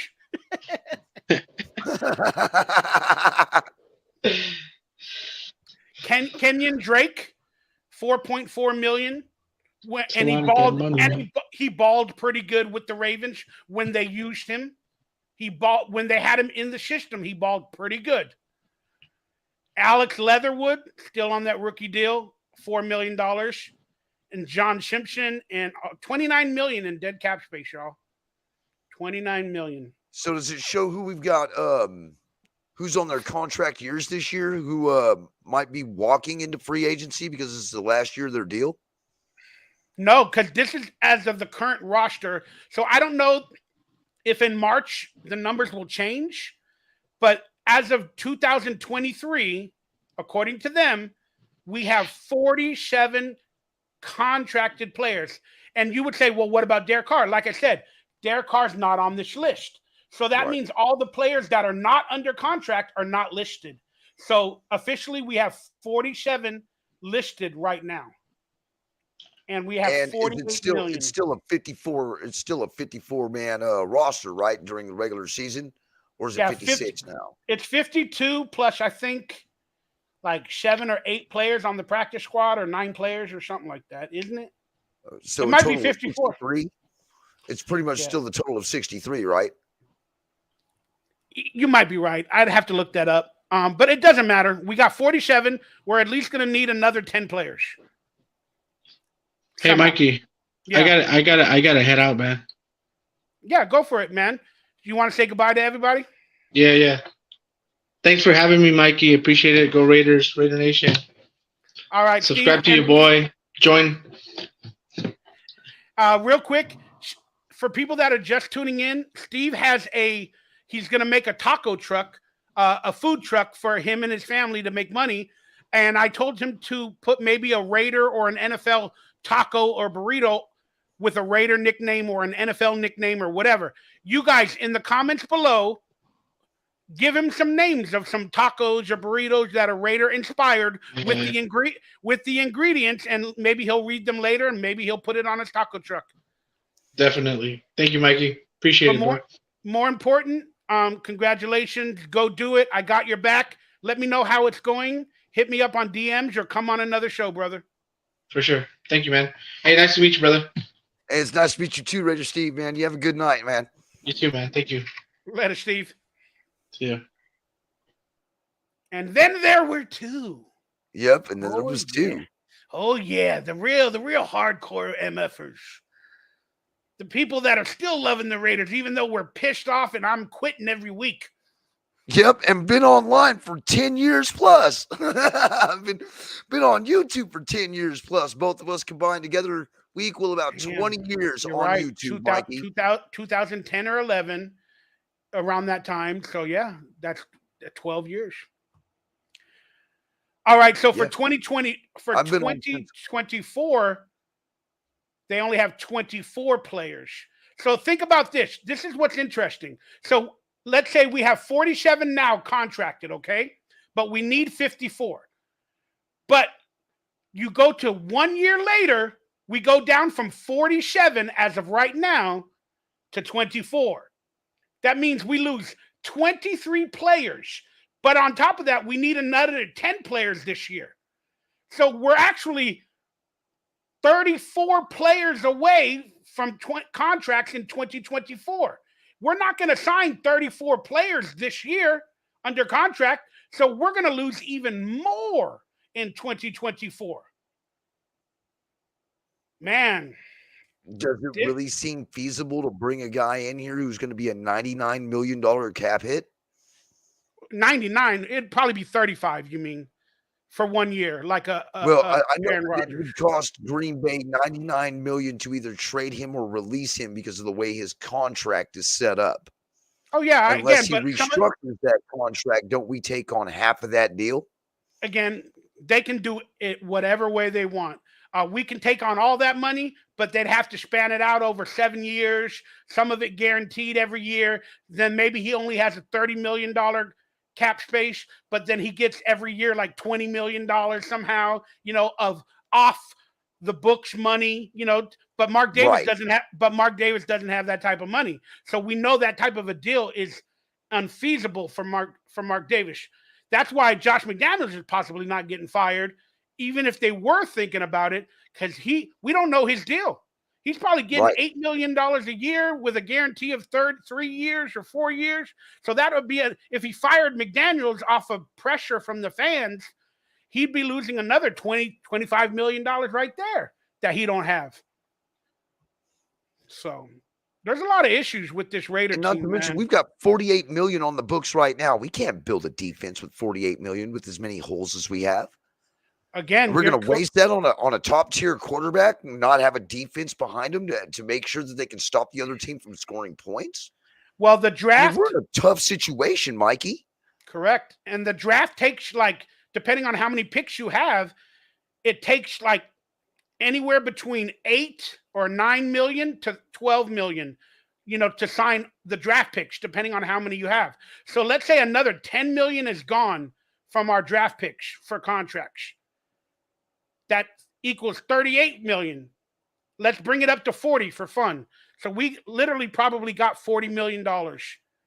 And of course, we're going to release a few more players or this or that coming up. So we might hit 44, 45 or somewhere around that. But we don't got 55. The rumors keep telling us we have 55. I don't see that according to Over the Cap. Yeah, neither do I. I see more of a $35 million after we sign who we're going to sign when it comes to these rookies. And I kind of agree with Mile High Raider over here, man. We need to get one in like the second or third round. So it's not too much money to bring him in here and then maybe be able to develop him. Save as much money as we can for the defense with as many holes as we have. Tony L's got it right. And again, putting all the Derek Carr stuff behind, you win, like Tony said, you win with a quarterback on a rookie deal. That's the trend of the NFL. And releasing Derek Carr, that should be the trend. But again, are they going to go all in to win a Super Bowl? How much more money does a franchise get if they win a Super Bowl, especially in Vegas? The franchise as a whole, they don't, in terms of actual, stadium tickets in the playoffs or that, they don't get that much more money for going to the playoffs.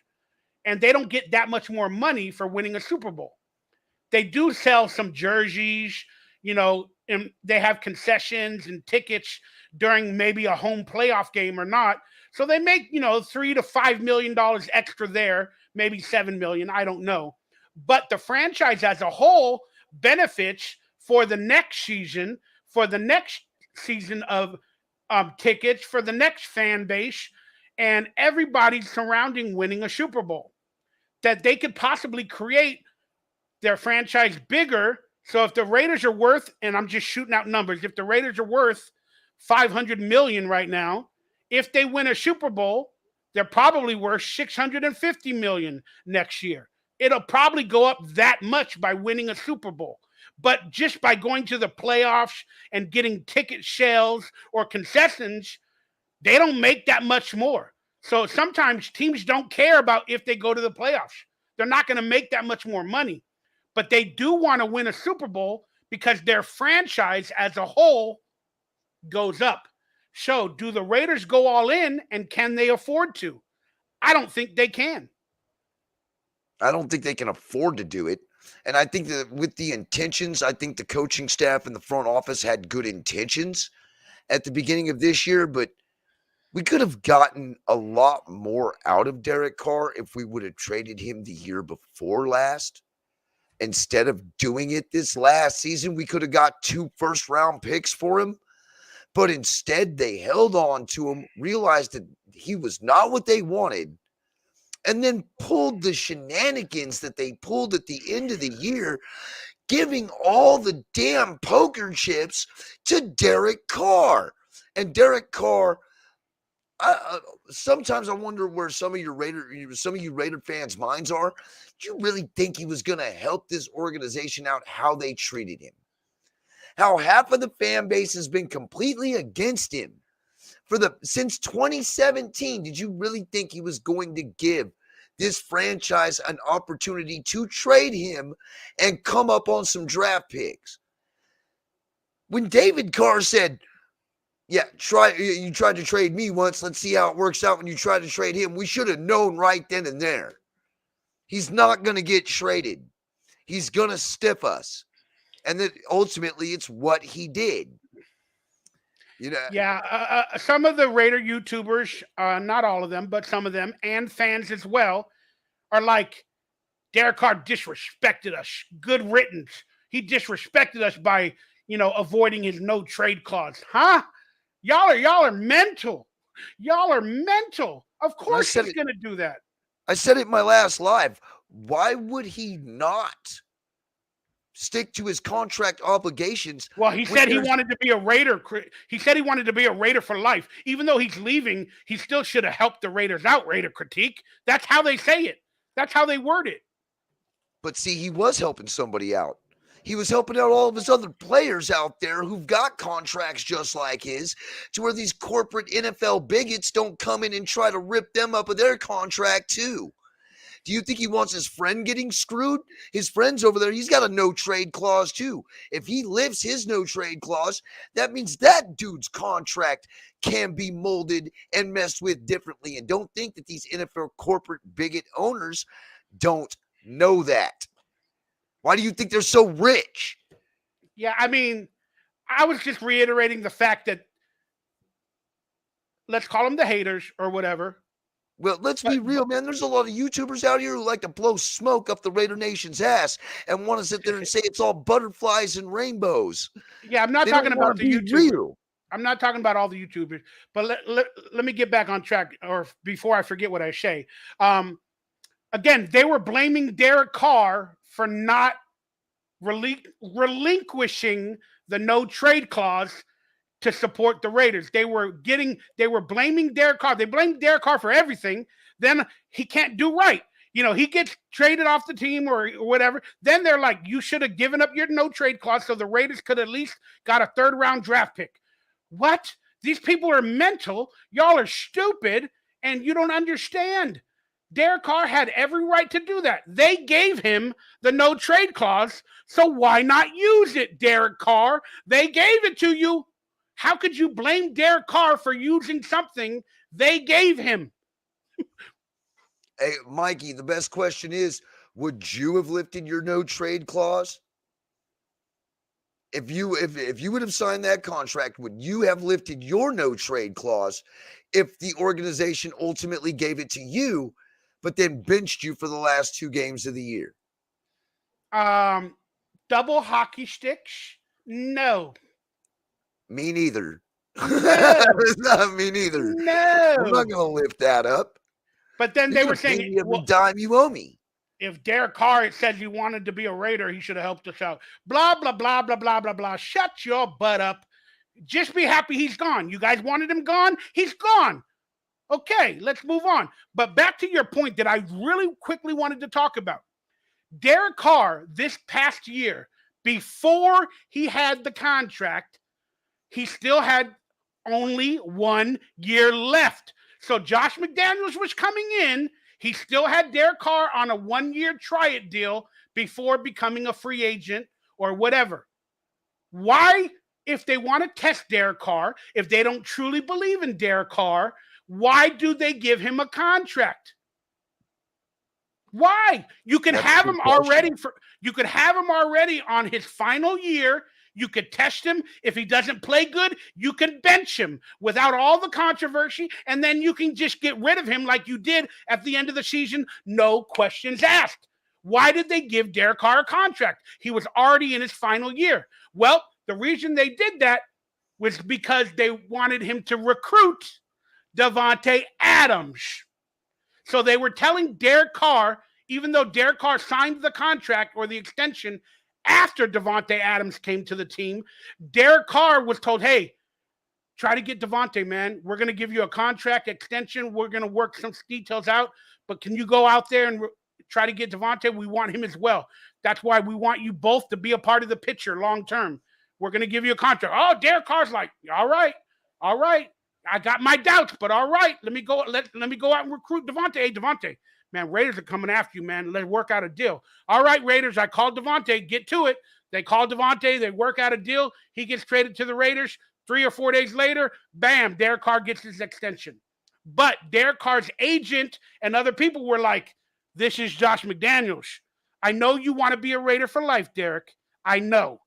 But we got to get you a no-trade clause in there because McDaniels did this exact thing that is happening in Denver. He's known to get rid of quarterbacks after 1 year, no questions asked. He might try to trade you. He might try to cut you or whatever after this contract because that's the way it's worded. I know you want to sign the contract, Derek, but let's get a no-trade clause. Then on top of that, they have to cut you before free agency and before the draft. Don't do them any favors. So the date they have to cut you is 3 days after the Super Bowl, the start of the new league year. Not in March, not before the draft, not after the draft. They have to cut you. If they are going to do that, they have to cut you or trade you before you get that money guaranteed. Let's put that into the contract and the no trade clause to protect you, Derek, even though you want to be a Raider for life. Derek's like, I understand what you're saying. Josh McDaniels does have a weird history. And I do believe he's testing me. Derek Carr's like, I'm still going to sign it because I believe in myself. I believe in myself on a 1-year deal, and I think I can prove it to the nation. They signed the contract, and now you all know what happened. Everything that his agents put in the contract helped Derek Carr get out of that contract early, no trade clause. It helped Derek Carr's future. Yeah, I can't hate him for that. I mean, I bet you he's sitting there thinking to himself now and probably going and talking to his agent going, man, thank you for doing that for me because I would have just went in there blind and then would have had pretty much the sheet ripped out from up underneath me when this happened. Same thing that happened to Kyle Orton. Or was it Kyle Orton that Denver had? When they or Jay Cutler. Yes, it was Jay Cutler. And Jay Cutler went to the Bears. They went and got Kyle Orton, and then Tim Tebow ultimately was starting over there after Kyle Orton bombed a few games. So that's how Derek Carr went into the season. Again, that's how Derek Carr went into the season. He knew that something was possibly up from the agency, from his agent. He knew that something was possibly up, so they got that in the contract to protect himself. And then he already looked up the history of Josh McDaniels. Even though they're probably telling him, we believe in you, we love you, this and that, go get Davante for us, help us out, we're going to give you a contract. Derek Carr, behind the scenes, was told all this by his agency, had some doubts, but still signed the contract, believed in himself, got Davante, whatever. Then that's how Derek Carr goes into the season with both eyes open, but one of them like, I don't know. I'm worried. Thank God we got protection. Then the season starts, the Hall of Fame game.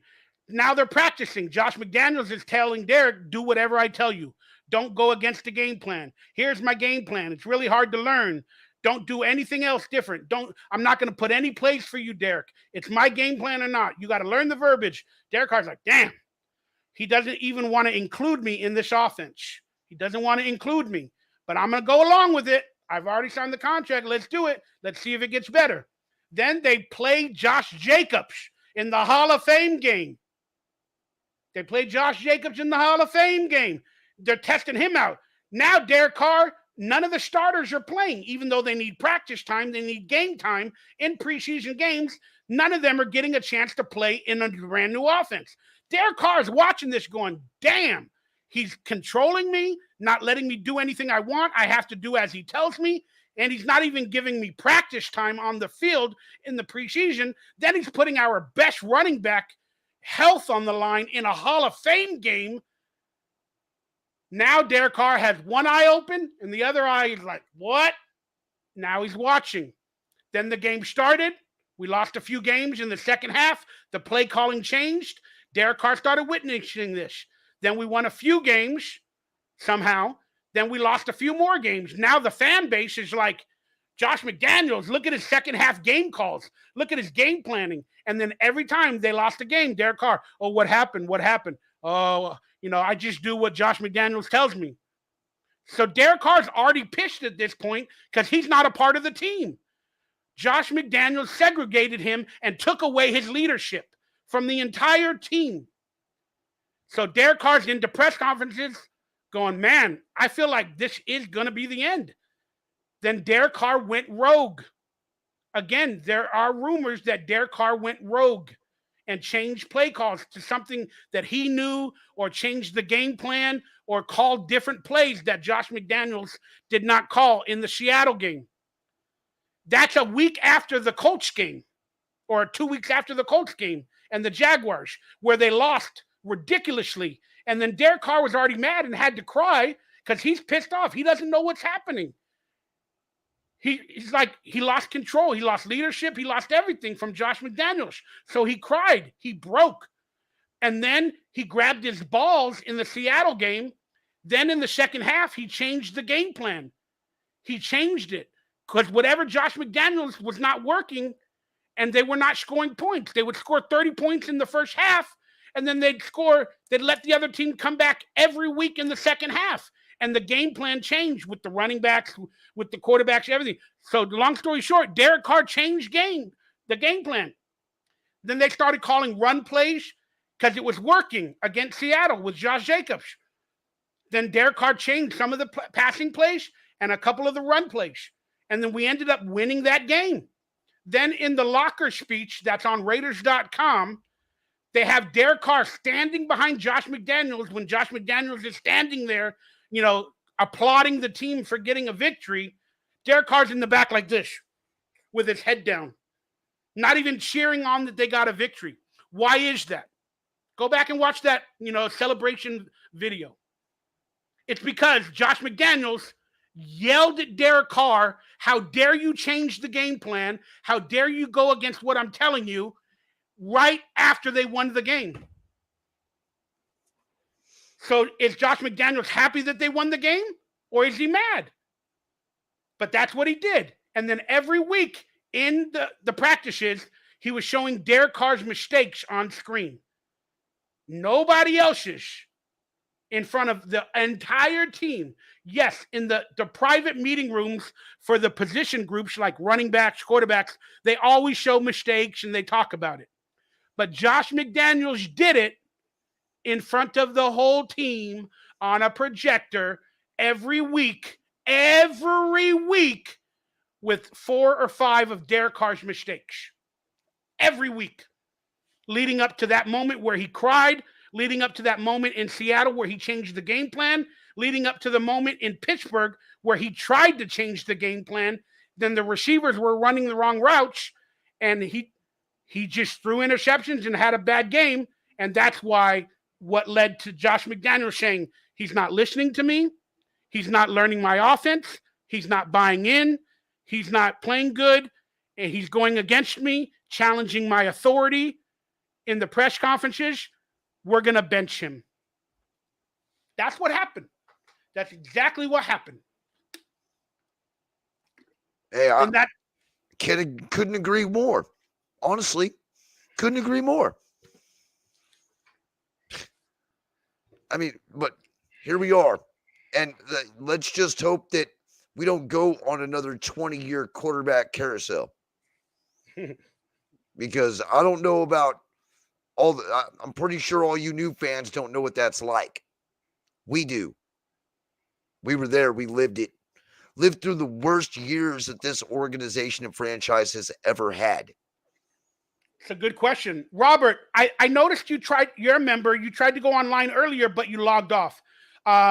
if you want to come back on, come on. I saw you come online, but before I got to you, you logged off, to get you into this video stream. So I apologize. Thank you for the donation, Robert. That's a great question. So Robert Hernandez, my boy, said, great show, Mikey, and critique, let's be honest, and everybody else that was on. But after this move, because it's been in the headlines that the New York Jets tried to sell Derek Carr on possibly signing with the Jets, and they said, Derek Carr, if you come to this team and win, we can possibly make you a first ballot Hall of Famer. So the question from Robert and everybody else is Derek Carr a Hall of Fame candidate? Touch on that critique, then I'll give my 800 words or whatever I do. Doesn't he hold all the franchise record for the Raiders all time? Yeah, but we're talking Hall of Fame NFL, not just Raiders Hall of Fame. We're talking NFL Hall of Fame. He'd have to win a championship first.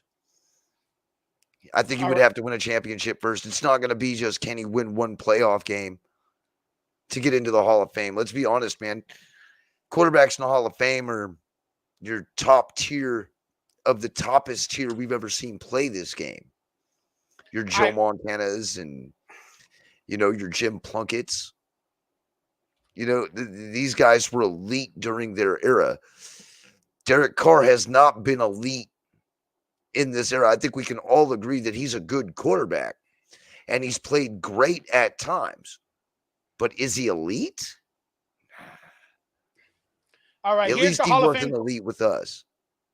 I don't know. There might be more listed, but let's just run over some of the Hall of Famers listed. Joe Montana, Peyton Manning, Johnny Unitas, Brett Favre, Dan Marino, John Elway, Otto Graham, Sammy Baugh, and maybe they list a few more. Let's see if that page opens up.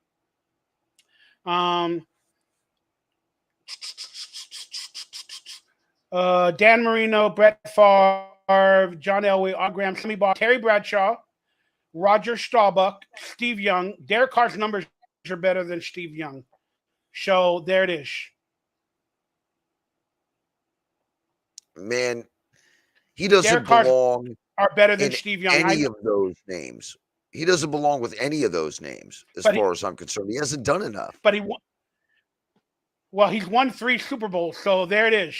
But I guarantee you, I should probably look it up, but I think Derek Carr's numbers with the Raiders are better than Steve Young's numbers. Maybe not in the rushing category, but I think they're comparable to Steve Young. But again, he doesn't have the Super Bowls or the playoff victories that Steve Young does.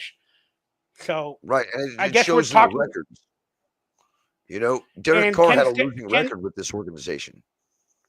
Ken Stabler, aren't Derek Carr's better than Ken Stabler's number all around, or only with the Raiders? I got to look that up. Have to look. I'm not too sure either.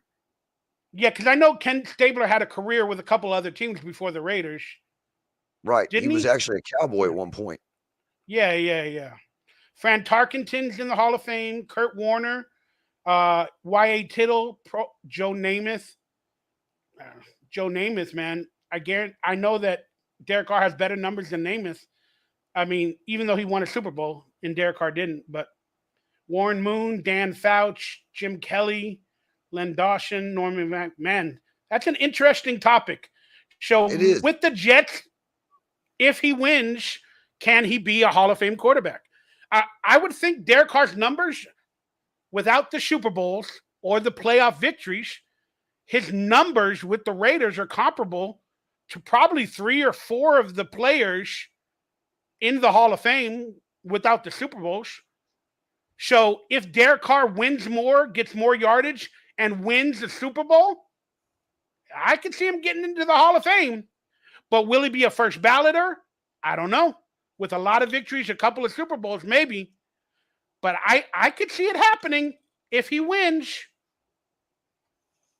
Well, Dan Marino has all franchise records for the Dolphins. And he was a guy who never sniffed a Super Bowl, but man, was he a good quarterback.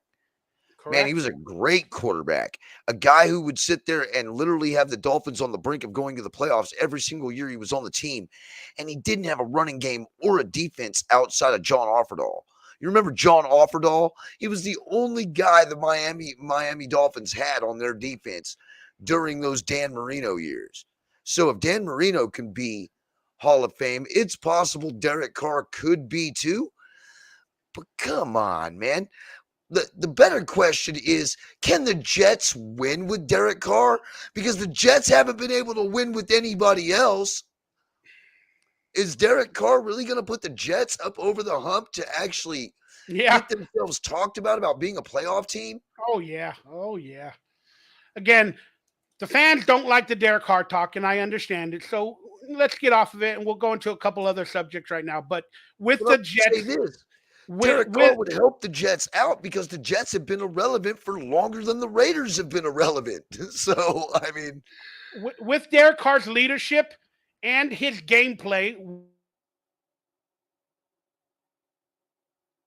Oh, did I lose you, Mikey? Mikey froze, everybody. Well, we'll do the best we can until he comes back. We'll keep it going. I think it's a good question. Do you guys really think Derek Carr is going to do something for the Jets that he wasn't able to do with the Raiders? The Jets obviously don't have the firepower that the Raiders had. And would Derek Carr do better with less than what he had here with this organization? Not to mention, Asher brings up a very good point, which we've all talked about before. Derek Carr can't play in the cold. He's never been able to play in the cold. So how well would he really fare up in a place like New York, where it can snow up to 8 inches in one snowstorm, where it can be below zero at any given point during the winter? Man, I feel real bad for the guy, because if this is his only option, I mean, it's going to the Jets is like basically killing your own career. I mean, let's be honest. That the last winning quarterback that the Jets had was Chad Pennington. That was a long time ago. I think Derek Carr would help out their team, but do I think that he would be enough to put them across up into a threshold to where they are a playoff team? Nah. They've still got a lot more to build over there. And they've wasted a lot of money and a lot of draft picks on the guys that they've picked up. One being the quarterback that they're trying to replace now. So, I mean, the better question is what are the Raiders going to do at quarterback? And we've already talked about this with Mikey and whatnot, man. I think that this draft class for quarterbacks is extremely special. This year especially, because there's a lot of good quarterbacks coming up in this draft. This is actually the best scenario that this could have happened for the Raiders, on my opinion, because this was the best draft class to be looking for a quarterback. So, I mean, the only thing that we have to do is just pretty much sit here and hope that Josh McDaniels and Dave Ziegler make the right decisions. You know what I mean?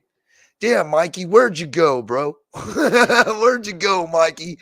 I can't highlight none of these comments. I'm hoping that Mikey jumps back on here, because I would hate to have to sit here and host his show with him not being here. Although I'm not going to lie, this is a pleasure and an absolute dream of mine to be on Mikey's channel with him. And now I'm hosting his show by pure coincidence. So, Mikey, thank you so much. I appreciate you very much, man. And you'll always have a brother in me. And I thank you for everything that you did for me and helping me. You were the reason why I got this microphone. You told me to go buy this one. And to be honest with you, it has been the best microphone I've ever purchased, even outside of my music days. As a matter of fact, I think Mikey is finally coming back. But I do want to thank you, brother, man, for everything you've done. And I hope that you keep doing what you're doing, whether it's Raider content or whether it's acting content or whatever type of content that you do. You are a very, very entertaining guy. And it's, I would love to grace my computer screen with every bit of you, man, because you are just that entertaining. And I love the hell out of you. That they don't make them like you anymore, Mikey. And that right there, we need to applaud. Because think about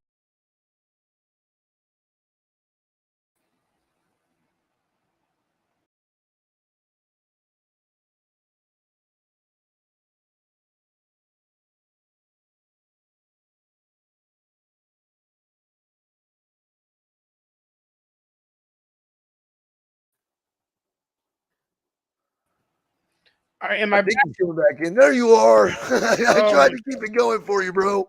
I appreciate you.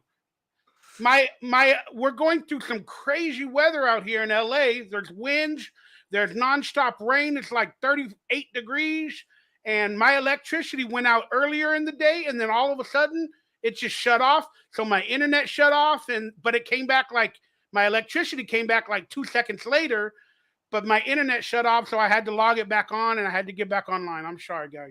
See, if that would have done that to me, I wouldn't have even been able to hop back on this live because it would have taken 15 minutes for Spectrum to completely shift out my router and the modem and get it all synced back up.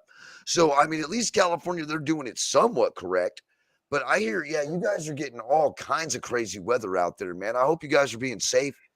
And I know you're experiencing weather that you've probably never experienced before. Oh, I have a private chat here. I didn't know about that. We have a private chat? Yeah, that's just in between everybody on the panel. Yep. Oh, okay. I didn't know that. So I could tell you guys to F off and stuff, shut up during the show? Right. Shut up! You could give us talking points through the private chat and actually steer your conversations whichever way you want to go with it. Yeah, I'm still learning. Cool. I don't get online that much to really understand all this stuff. But I'm going to do this more, like hopefully at least every 2 weeks, but like where I have a roundtable. And I know you were doing it on your channel for a little bit, or, trying to keep the name alive. And I really appreciate that. Mikey, you are an absolute gem and a treasure to the Raider Nation, and you deserve every bit of respect that we can all give to you. And I would like to go ahead and extend an invitation for you to come out onto the Raider Critique, man. I would love for you to explain just your fandom.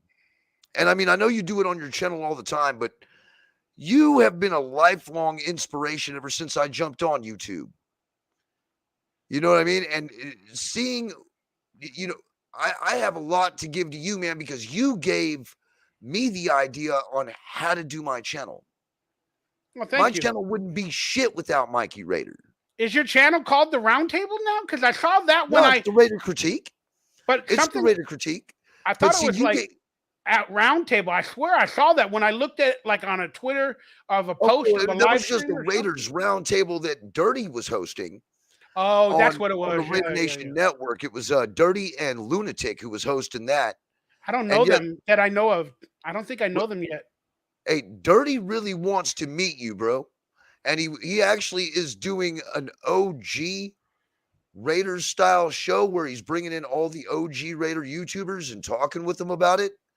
Now, I would like to get an exclusive interview with you. You know what I mean? But what I want is your whole YouTube Raider Nation career. Not like what you did back in the day, because if anybody needs to understand, that is already out there on some podcasts, and the story is out there. You want to know about all of Mikey's acting career? There's a guy who did an excellent that you did an interview with. Excellent podcast out there that goes over all that. And I would like to just really touch on your YouTube Raider fandom, because I know you've been out there a long time, and you got pictures of being out there at the tailgates. And I mean, out there in Oakland, you know what I mean? And you've just been a diehard loyalist for as long as we can all remember you. And I remember you from 13 years ago. Well, we got a guest. The Grumpy Raider, Kill Jadis, is in the house. Hey, how's it going, guys? My shift just ended, so I'm all by myself here at work. Oh my goodness. Well, I've never met you in person, let alone live. So It, it's a it's been a pleasure. long time coming, man. It's been a long time. I've been wanting to jump on here and talk to you, and not only that, but also join critique as well with something like this. So this is great. I'm Yeah. just kind of just waiting for my shift to end so I can get on here. Well, again, like I talked earlier, it's kind of nice. Even though I'm telling people to pay to be on the roundtable, it's not really like that. It's more that when I do go live, if they are a paid member, they can get the link when and if I ever go live and come on here. That way I don't have to plan it, because sometimes I just wake up at 10 o'clock at night. I sleep all day, depression, and then I want to go live at 10:30 at night, like, so this is a good way. So thank you for becoming a member, supporting me, first off, for all these years. And thank you for coming on live, brother. Man, Mikey, you are again just like how critique was. You were the reason why I started putting out videos I know, of but I hate Raiders. the let's And celebrate so Mikey Raider. I hate the celebrate Mikey Raider party. I know you are. I know.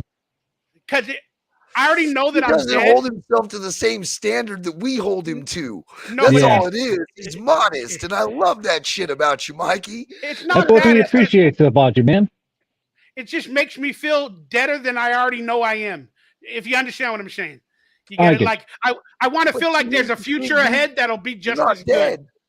I You're know, not but like dead. You're still here, and you're on YouTube. You're I don't still want. with us, bro. You know? Yeah, exactly. I hate living off my past in my acting career and as a Raider, video maker. I hate living off my past. It actually bothers me to tell you guys to become members. I'm going to be honest with you, but I need the money. But I'm just being honest. It bothers me on my acting channel that I have to talk about Nickelodeon or other shows in almost every video to get any views, to make any money. And it seems like that's all I am, is my past. And you get it, Mm. because I honestly don't feel like I have a future right now. I'm just letting you know that's where I am in my life. Due to my health, my depression, my money, I lost my family, I lost my house, I'm losing my favorite team, I'm losing my favorite players.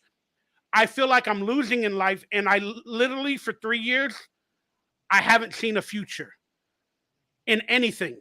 So that's what scares me the most. So that's why I hate, as you guys say, the compliments, but living off my past. I hate it. Mm. It kills me because I feel like I don't have a future anymore. But I got to make one. I got to go out there and do it. I got to stop being lazy and stop sitting here and dying. And I got to go out and live life, regardless of my issues. I understand that, but that's within me. But right now, I'm still struggling. And at least I'm making videos now 2 or 3 times a week, and I'm starting to come out. I'm starting to come back to life a little bit. Hey, you know what? That's all you can do is just keep putting one foot in front of the other and just keep going. I know again, sometimes again, all of us Raider fans, again, it's just, even when it comes to football, when it comes to life, I mean, yeah, you want to stop doing what you want to do and stuff like that. But even if you don't want to, just gotta put one foot in front of the other and just keep going, even if you don't want to. Thank you, brother. Hey, look, and that other content you're coming out with is fire, dude. Keep that up. What other content?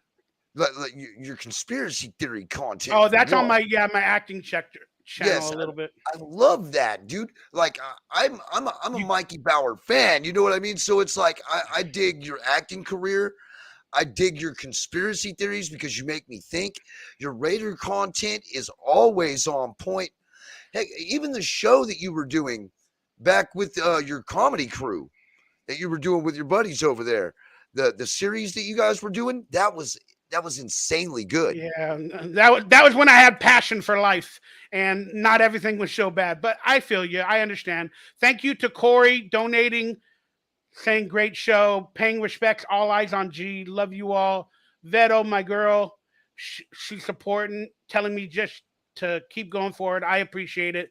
So let's stop this pity party. But again, my content is suffering because I'm living off my past and all that, what you guys would call good content. Like I said, I don't have an editing program. My computer's acting up. I can't do all that. So I'm kind of in a box like with StreamYard, and I'm kind of in a box graphics and editing wise. So I kind of just have to like talk or record a video offline on my computer and then upload it because I can't go live and record unless I use StreamYard. And I don't have the editing programs and the skills. And sometimes with my health and the way I feel every day, like I'm depressed every other hour. It's weird. It's easier for me just to film a video where I talk. Hey guys, this is what's going on. Let's talk about the Raiders. And then I don't want to go back and edit, have to put in graphics, find illegal footage. It's too hard to do that, man. I can't do it. Can't do it. It's very time consuming, especially making the backdrops and doing all that, because I still do that. And to be honest with you, those are my least viewed videos, is what I put the most work into, you know, and I'll put a lot of work into those and be like, man, I only got 120 views and it took me 6 hours to make those 7 backdrops. That part. Remember, do you guys remember? Do you remember that old show that I tried to do every week? It's called the RaiderCentral update show, like after the game. And then I actually posted illegal highlights. And then like I had one skit every week. Then on the holidays, I would have like a back green screen skit or whatever. Yes, I do. I remember those. A regular show without a big skit would still take me 8 to 10 hours to put the segments, to find the clips, to get the sets right. It would take me 8 to 10 hours, right? Then on the Halloween or the Christmas shows where I did like a big 10 minutes or the whole show was a skit, we're talking 16 hours, bro. And I could have made it look better, but I don't have editing skills. I don't know all the programs. But that 16 hours, then even when I was making money on YouTube at that time, each one of those videos would get flagged because of the highlights. Every single video would get flagged because I had the highlights. So I would make no money. And then in general, I would average $2 or $3 an hour on my channel of working. And it's easier for me to get a real job and make more money. But that's when I did it for the love. Nowadays, I unfortunately don't have a real job, so I got to do it not only for the passion, but I got to do it for the money. And right now on this channel, I've been looking over my metrics and everything. I'm averaging, with the work I put in, I'm averaging $3 to $4 a video if it gets 1,000 views. $3 to $4. And the videos, when I just talk, they take only 2 hours, like an hour, to upload it. I do put a little intro now or whatever. It takes like an hour and a half. And it only makes $2 to $4 at most if it gets over 1,000 views. So I'm still working for $2 an hour. Well, we need to change that, Mikey. We need to get you on TikTok. No, but the memberships, that's why the memberships help. That's why the memberships help. And I think after today I got 14 members. So I'm trying to get it up to like 50. Because again, that would be like, you're gonna have 15 after this live, because I'm gonna go to the bank, drop some money in there, and then I'm gonna go become a member. because I honestly shouldn't even be here, but because of the kindness of your heart, I am here. And I do thank you, man.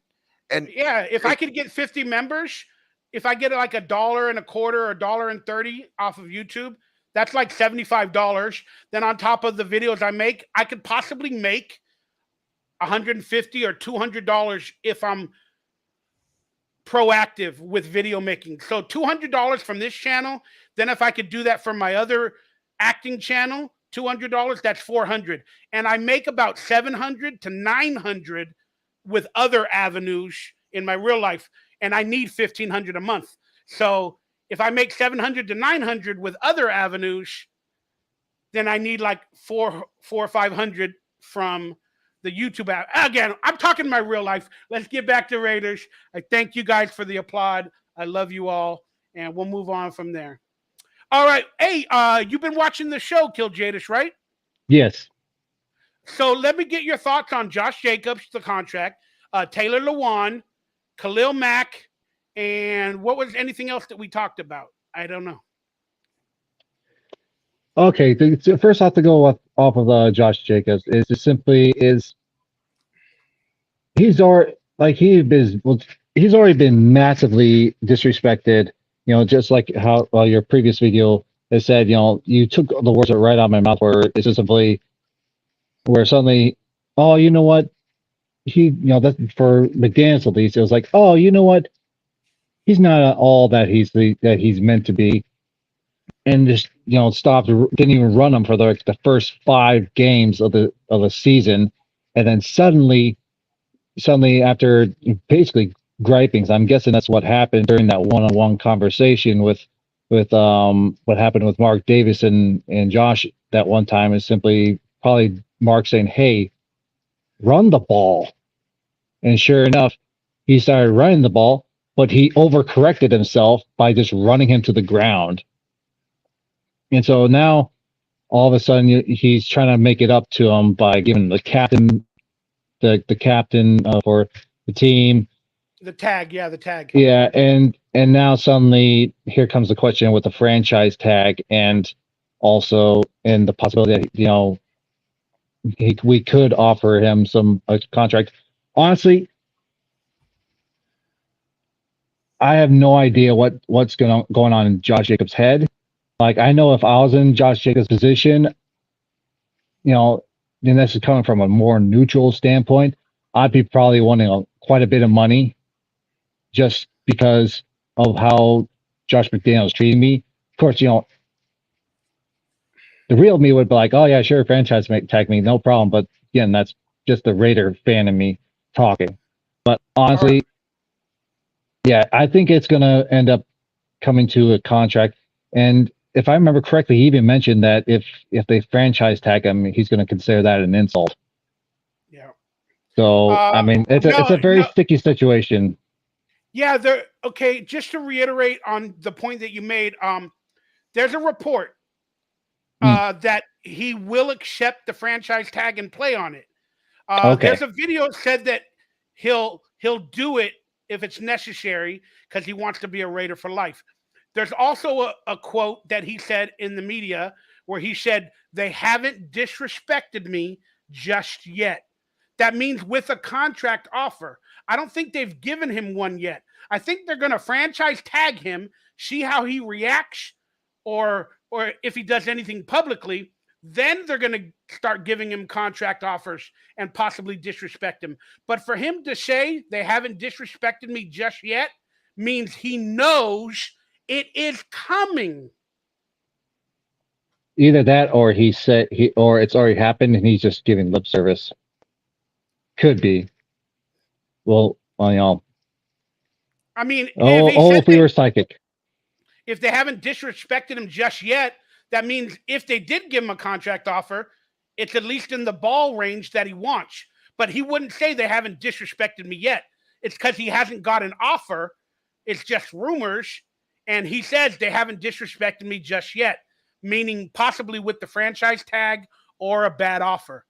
But again, I think he was asked if they tag him, will he play? And he's like, of course, I want to be a Raider for life. But I think he'll only play on the franchise tag if he likes what the team is doing in free agency, in the draft, and getting another quarterback.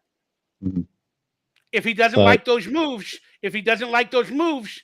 he cannot sign the tag. He could hold out and then try to get a contract offer, or he could just hold out.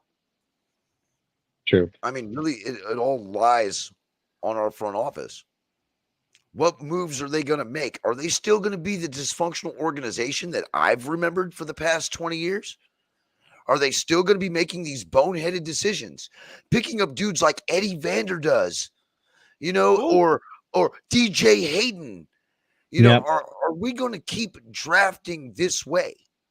Because if this is what we're going with, dudes like Josh Jacobs and anybody else who is even half decent is not going to want to be here. And are you really going to? I'm not sold on Josh McDaniels. All right, I remember what he did last year. I remember how he walked out on the Colts. That's not loyalty. That's not loyalty at all, man. That's loyalty to yourself. That's narcissistic tendencies. All right. And that dude's got a fucking ego the size of my head. It's huge. Watch your cursing if you can. Sorry, man. Yeah.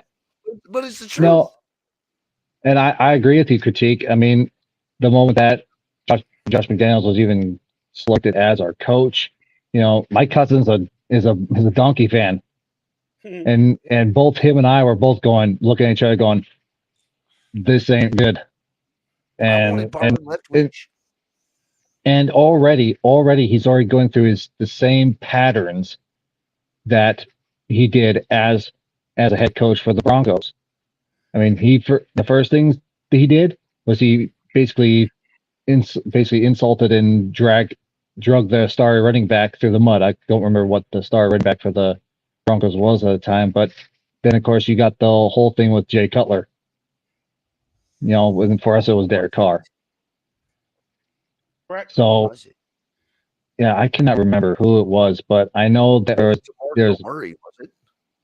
It might have been. I can't remember.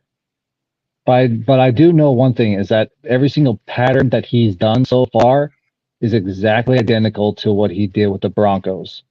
Correct. To which, if you're talking about Orton, or you're talking about the running back. First it was the running back, and then it was with Jay Cutler, in which, you know, next is going to be the Orton situation. Yep. Which again, the question begs the question asked now is, okay, who's going to be our Carl Orton? Or who's going to be our Tim Tebow? Because he got rid of Orton, or he got rid of Cutler for Orton. Then he drafted Tim Tebow, and he told everybody he could turn a high school quarterback into a professional quarterback, a Pro Bowl quarterback. Maybe that was supposed to be Chase Garbers, but Garbers couldn't even make it off the practice squad. Well, yeah. And I'll tell you what, McDaniels did not make that move at quarterback, putting in Tebow, until the Broncos fans literally went and rented out a billboard that said, if we're going to stink, let's stink with Tebow. Now, literally right outside the city of Denver. This is what we have to look forward to. All right, let's change the subject up, since we got a few guests in here before we close out the show in the next 20 minutes or something. Do you got to go, Raider Critique? I know it's later where you're at. And where are you at, Kill Jadish? What's the time over there? So I'm in Alaska, and it's about 8:24 right now, so I'm good. You're in Alaska, huh? Yeah. Is it dark time or light time there now? It's wintertime. Wintertime is dark time. Summertime is light time. It's dark for like 3 months of the year or 4 months of the year, right? Or is It's, that Antarctica? I don't know. For Alaska, we get around 5 hours of sunlight in the winter, and then A day? A day. Oh, I thought like in general. I'm like, what? No, but up farther north in Alaska, the northern Alaska, basically at the very tippy top, that the city only actually goes 3 months out of the year with no sunlight. All right. Do you know about the Antarctic Treaty? The Antarctica Treaty or the Antarctica Treaty, where nobody can go past the ice walls. Yeah, the ice walls. Yeah, I heard about that. There's a little island with penguins on it, and everybody can visit there, but you can't go past any of the ice walls. Again, I study flat Earth. And you know, is possibly the Earth flat or a plane? And I learned about the Antarctic Treaty, where there's military and nobody can go past there because there's possibly land on the other side, or another world, or something different, or UFOs, or whatever the government doesn't want us to see, to where nobody can go past the ice walls. And if we live in a dome, everything has an ice wall at the end of the dome, so we can't go past it because it's an ice wall. And there's proof you can't go past it. It's crazy. The Antarctica Treaty that was made in like the 60s, where nobody can go past it in any boats or anything. All the countries of the world, or they get killed or shot. It's crazy. Yep, I've heard that. So that might prove flat Earth. That's news to me. Yeah, you got to look up that stuff. There was an explorer that was hired by the military to explore those lands. Apparently he found something, or maybe that it was flat or whatever, but there was something there. Then they told the people, they took video. Then all of a sudden, the militaries of all the countries came in and made a treaty where nobody can go there or go past the ice walls. So then they created an island that they call Antarctica. And then people say, I took a boat. You can take a boat to Antarctica. You can't go past that little island. All the cameras of like penguins are all on that island. You can't even go past it. It's crazy, dude. It's like, what are they hiding? Hey, that's a good question. But then again, from what certain people have said, everything that's been going on Twitter that we've speculated has been going on. We're not all that crazy. So, kind of told you so. Yeah, it's interesting. Look up the Antarctic Treaty to the people talking about it. You'll learn the history of it. Again, I study flat Earth, and I really like that stuff, man. A lot of questions, man. Again, like what's real, what's fake? I don't know, man. It's scary. Let's talk about Darren Waller and Hunter Renfrow, because there is some rumors going on with these two players. Just the other day, there was a rumor that Darren Waller is not on the trade block, but last year with Gruden, he was possibly being traded, and he was possibly being traded with the Green Bay Packers for Davante Adams with Josh McDaniels. But it didn't go through. They figured out a deal. Davante came to the Raiders without them trading Darren Waller. So the rumor is Josh McDaniels spoke publicly that he's not on the trade block, but yet he put him on the trade block when they were trying to get Davante Adams. So what is truth? What is not? Do you guys want Waller traded? Do you think he'd be a good prospect for the team? What's going on from your perspective about the Darren Waller situation? Or do we have a situation? I don't think there's any situation at all. I think it's all smoke and mirrors. We're keeping them both. I don't see how we're going to be trading any of them. Honestly, I mean, yeah, I just don't see it. Like those two are our best weapons. Besides, Davante Adams. Those, I mean, pretty much, if people are going to be doubling up Davante Adams, we need to have someone to throw to. It's Hunter Renfrow and Darren Waller. But let's be honest, they weren't healthy last year. They both went to weren't. IR at the same time, as a matter of fact. That really hurt not having them there. Which part of me almost thinks that maybe Josh McDaniels did it just because he wanted to take away weapons for Carr. I'm a Mexican. We swim in the unforbidden. You can't swim past the ice walls. I mean, look, I love your guys' statement, but again, with what I saw with the franchise leading quarterback of the team being benched for problems, knowing that they had a healthy Darren Waller in week 12, when the Raiders were vying for a playoff shot, they had a healthy Darren Waller in like week 13 or 14 or whatever it was. Josh McDaniels, even though he was healthy, available to play, and Josh McDaniels sat Darren Waller that week when he was available. Why? Did he want to sabotage Derek Carr even more? Because at that point, everybody was down on Derek Carr already on the media and everything. Did he want to take away a weapon from Derek Carr or what?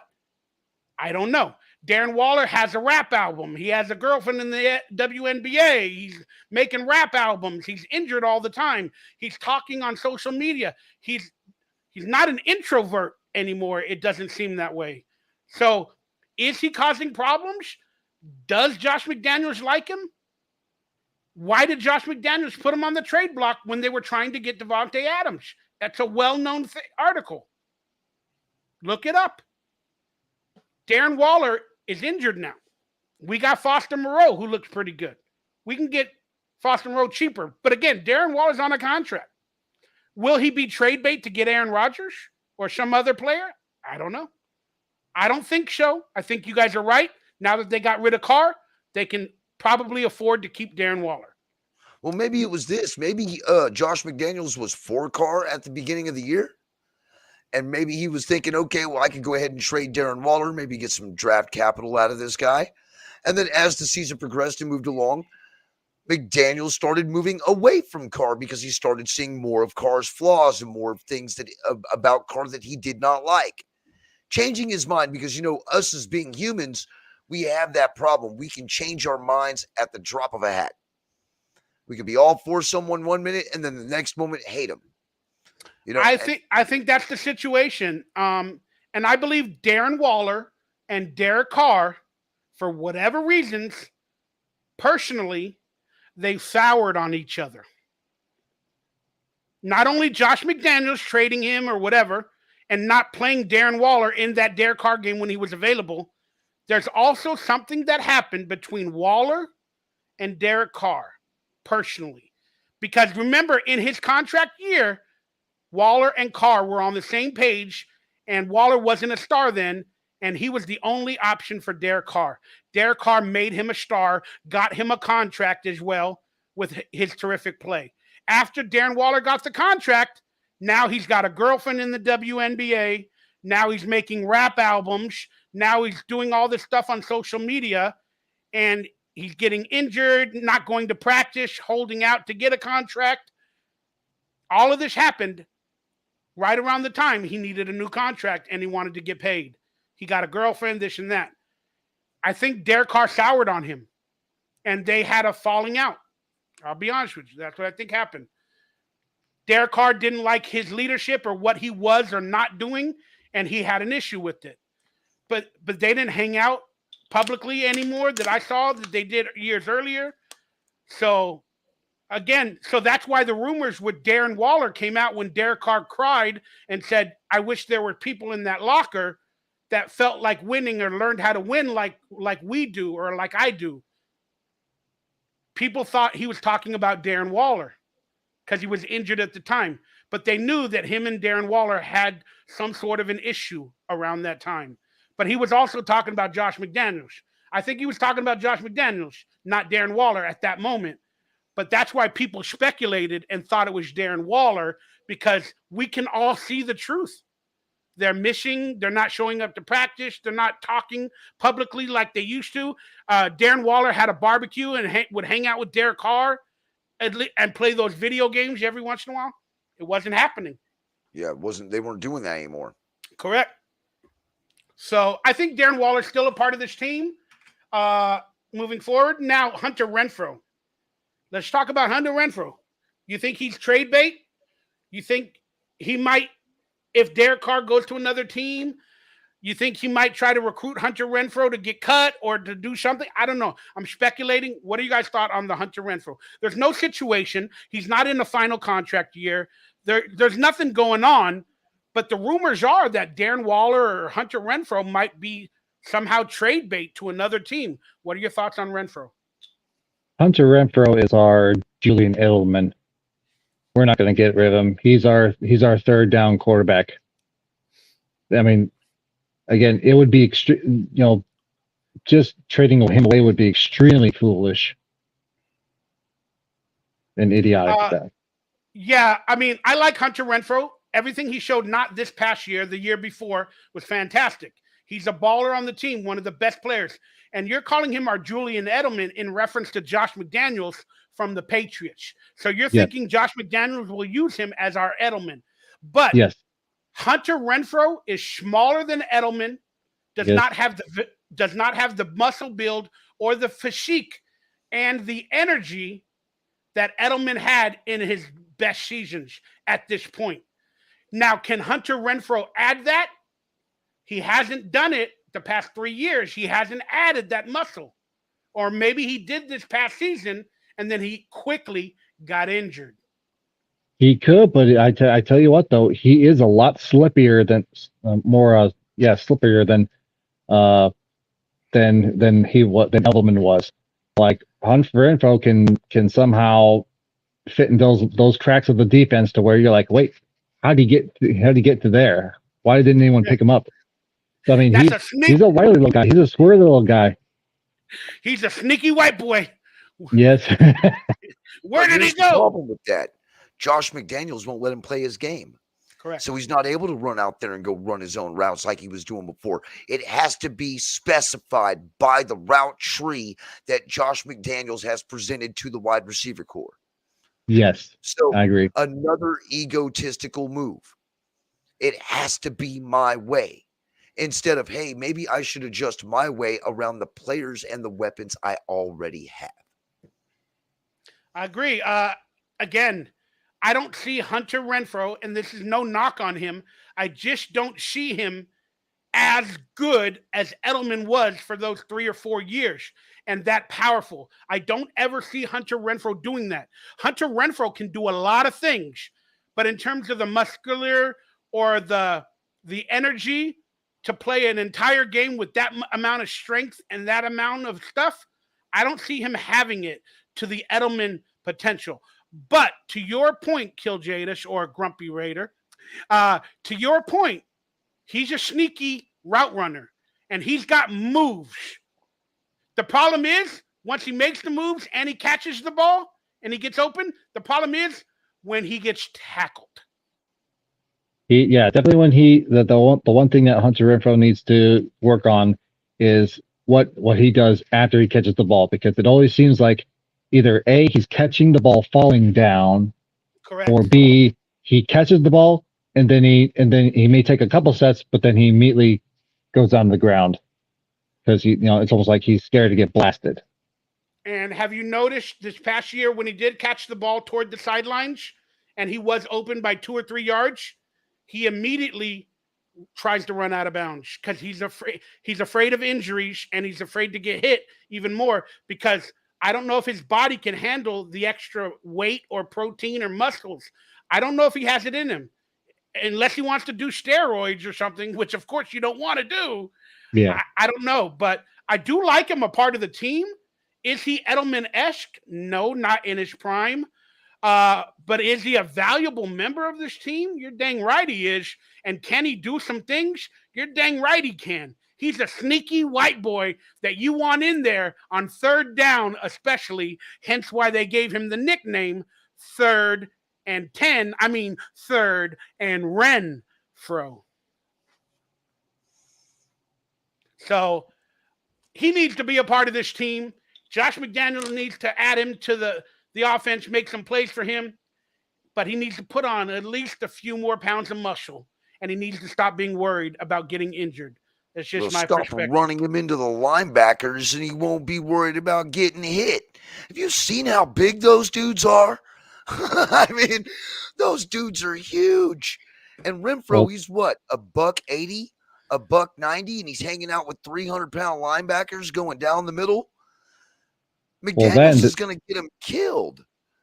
Well, Derek Carr, and again, I critique on Derek Carr too. A lot of those balls were a little high, and all these damn receivers under Derek Carr on some occasions had to jump, man. They're almost getting killed too. That's one knock on Derek Carr that I had as well. That, and you also need to make sure you design a route for Renfrow to run where he's not running to freaking Devontae Adams. You mean like Darren Waller and Devontae both had the same route into the end zone and hit each other? You mean like almost every play that's crisscross for Josh McDaniels under his system, where they run in the same area and almost hit each other? Huh?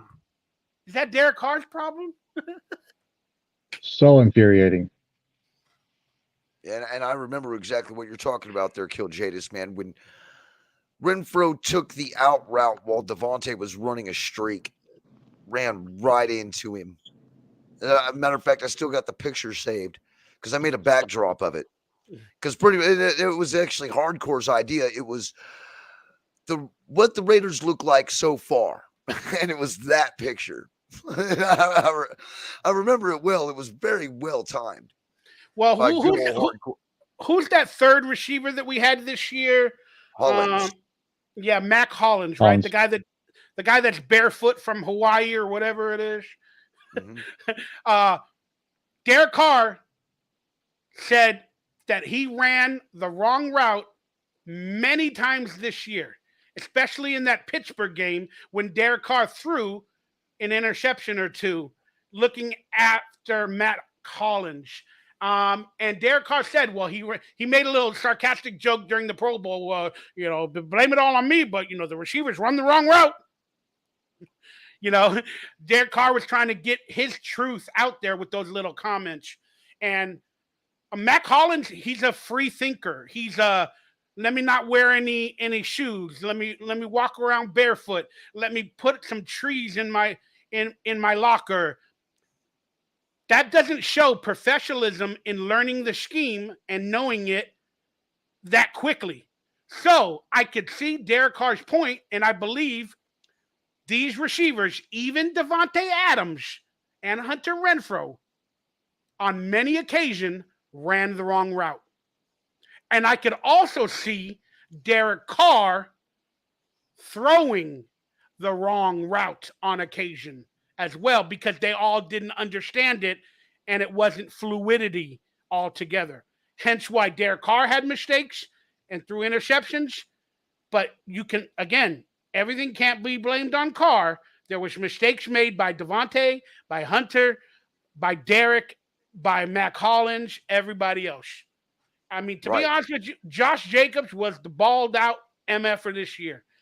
He's the dude that balled out every which way. It was Josh Jacobs.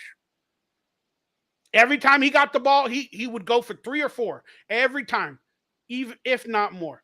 Josh Jacobs was the baller on this team this year. I mean, we really only had 2 ballers: Josh Jacobs, Max Crosby. Davante Adams was he's a baller, of course. Yeah. Well, not great supporting cast, but we weren't looking. Our team was looking through the run there halfway through the season, and it's just because we couldn't do anything else. Josh Jacobs was running around like a chicken with his head cut off, just and plowing through people. I mean, if anything, he deserves a contract and not the franchise tag, with as well as he played last year. Well, remember Davante Adams in the first game had like 12 catches out of 20 targets or whatever it was. Then the next week he had like a little bit less than that, but like 15 targets. Yeah, he had 4 catches, I believe, that one game after that. Again, that's because Derek Carr, whether he knew the playbook a lot or whether he wanted to do what Josh McDaniels wanted to do, was target his friend who he knows how to throw the ball to. That's why Davante Adams caught like 17 balls or whatever, or 12 balls the first game and all that, because Derek Carr was going to his go-to guy that they knew how to play together, even while he's being handcuffed by Josh McDaniels. Then Josh McDaniels started complaining. Why is it only always to Davante? Then get the ball to these other players. But Josh McDaniels, his play calling in those first 4 or 5 games had Davante Adams as the primary receiver in probably 90% of every play he called. Davante Adams going wide, going this, doing that. And he ran the long routes. And then when he did run the cross patterns, Hunter Renfrow's there, Darren Waller, whoever, right there in front of him, where they have to get open in a zone. So let's be honest, the play calling from Josh McDaniels, he didn't make play calling for the players individually. He didn't change his system. He didn't do it. He did it, the Tom Brady system that he gave to Mac Jones for a rookie quarterback, and a quarterback that doesn't throw deep the best often in Tom Brady. That's why Tom Brady wanted always those quick routes, because they never had the wide receivers like Davante Adams all the time to go deep to constantly catch the ball. That's why Josh McDaniels' system is a 10-yard out. John Gruden's system is a 5-yard West Coast out. Josh McDaniels is probably 8 to 10 yards crisscross. But Derek Carr and Davante Adams can throw deep all the time and get it on 70% of the plays. And let's be honest, when they were finally going down the middle to dudes like Mac Hollins and Foster Moreau, what happened? Ricochets, interceptions, drop the balls or whatever, and then the fumble. Throwing the ball too high, it's bouncing off their hands, or literally bouncing it off their numbers, causing turnovers. You know, so we're going to the wrong people at the wrong time when he literally should have been feeding Devontae because that's what was working. That's what. Why did we get away from anything that was working last year? That's why I question this organization, this front office, because things that were working, we walked away from, except for the running game. Yeah.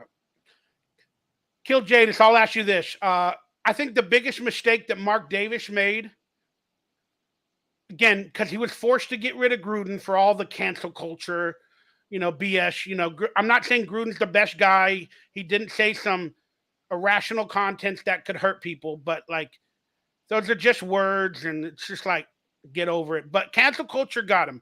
But the biggest mistake Mark Davis made was not listening to the team and realizing that they made the playoffs with Rich Bisaccia and not talking to the team. Rich Bisaccia is now getting praise from Aaron Rodgers after he went back to the Packers.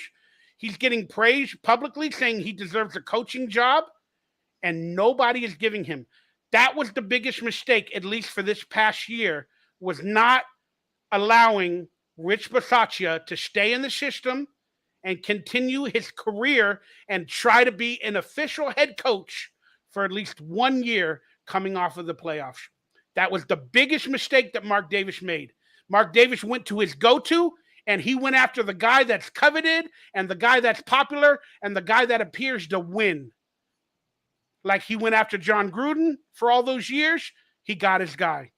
And he went after the star symbol or the celebrity on both occasions. And so far, they have not turned out good. He could have went with the hometown guy that all the players love, that dealt with all that adversity, and gave him a shot for him and his entire family after 30 years or whatever in the NFL, helping lead the Raiders to the playoffs. He didn't give him 1 year to be a head coach. It's a huge mistake by Mark Davis. Kill Jadis, what are your thoughts on all of that stuff we talked about? Bisaccia is a leader. Bisaccia was a guy that would go and not only thank the players for what they did, he would sit down and handwrite them a letter thanking them for what they did and the effort that they put out for the year. That is a leader. A head coach's job, from what I've gathered, is that a head coach's job is to manage the coordinators. And Bisaccia did that for several weeks, was able to take us to the playoffs. I mean, to me, it was simply just, why not give him at least 1 year? 1 year to see what he's got. 1 year. And again, if you want to do a different kind of GM, okay, fine, or keep the current with Mayock, fine, but at least give Bisaccia 1 year, because again, the players that were on the team would have ran through a steel wall for the man, and they would have actually succeeded, because they wanted to play for that coach. They wanted to win for that coach. You're seeing that with how the current head coach is for the Lions. Those players on the Lions, they like their head coach. They will give all that they can for that coach. Do I see that with McDaniels? No. I want him to rip his kneecaps off. What was the Detroit Lions quote? He said they're going to rip their knee or bite their kneecaps off or something. Yeah, something like that. But I mean, that's a leader. McDaniels is a boss. He's a boss, and again, that's not what you need. Now, a boss is someone. If the goal is to pull a heavy cart that's just heavy, filled with things, up a hill, a boss is going to sit on the cart, or he's going to stand in the back saying push and pull, push and pull, push and pull. Bisaccia is the kind of guy that will get in front of the cart and start pulling, or he'll start pushing from behind and saying, let's go, guys. Let's get this cart up the hill. And that's what's lacking with the current coach right now. I mean, McDaniel said that he learned his lesson, and that what he needs to do is be a more people person and everything. So far, he has failed in that aspect. Hopefully, this next season he can improve in that. I mean, we can't help it but have faith that he might do that. But so far, he hasn't. He's proved that he has not learned that lesson at all whatsoever. Well said. You always look tired, Critique. I know it's late for you, man. Do you work all day? You got to get up early, or what? I do work all day, but hey, I'm good. I will talk about this subject before I head off. Yeah, Josh you got it real quick. You got another. Sorry, I'm cutting you off. You got another 10 minutes, and then after what you talk about now, we'll talk about Dave Ziegler. Then I'm probably going to get going in about another 10, 15 minutes. Okay. That's what's up, man. Hey, time's all yours, bro. But look, McSweaterVest is not a people person. McSweaterVest has already said and went out there and said, I do not motivate players. This is not my job. I don't have all the answers. He said that in the last press conference. Well, if you're the coach and you don't have all the answers, then what do we have? A lot of problems. That's what we have, with no solutions to these problems. Rich Bisaccia, on the other hand, was a player motivator. He was an impressionable person. We walked away from a guy who could motivate our players, who propelled us into the playoffs last year, for a guy who was pretty much up underneath Bill Belichick, running his schemes, his system, his way. And it's the only way he's been successful. The only player that, I love this quote from well said. The only player that could have saved McDumdum retired. We can't win with him, Tom Brady. All right, speaking of quarterback issues that we all know what's going on, whether Aaron Rodgers is available, I don't care. Let's talk about Dave Ziegler with Taylor Lewan on his Bussing with the Boys podcast a couple of days ago, when he was asked about the question about Derek Carr leaving and what are they doing at the quarterback position, or what are their thoughts. And forgive me, I don't know it for verbatim, but he spoke about, we don't have a quarterback on the roster right now. And even if we draft one or something of that sort, we still might not have a starting quarterback on the roster.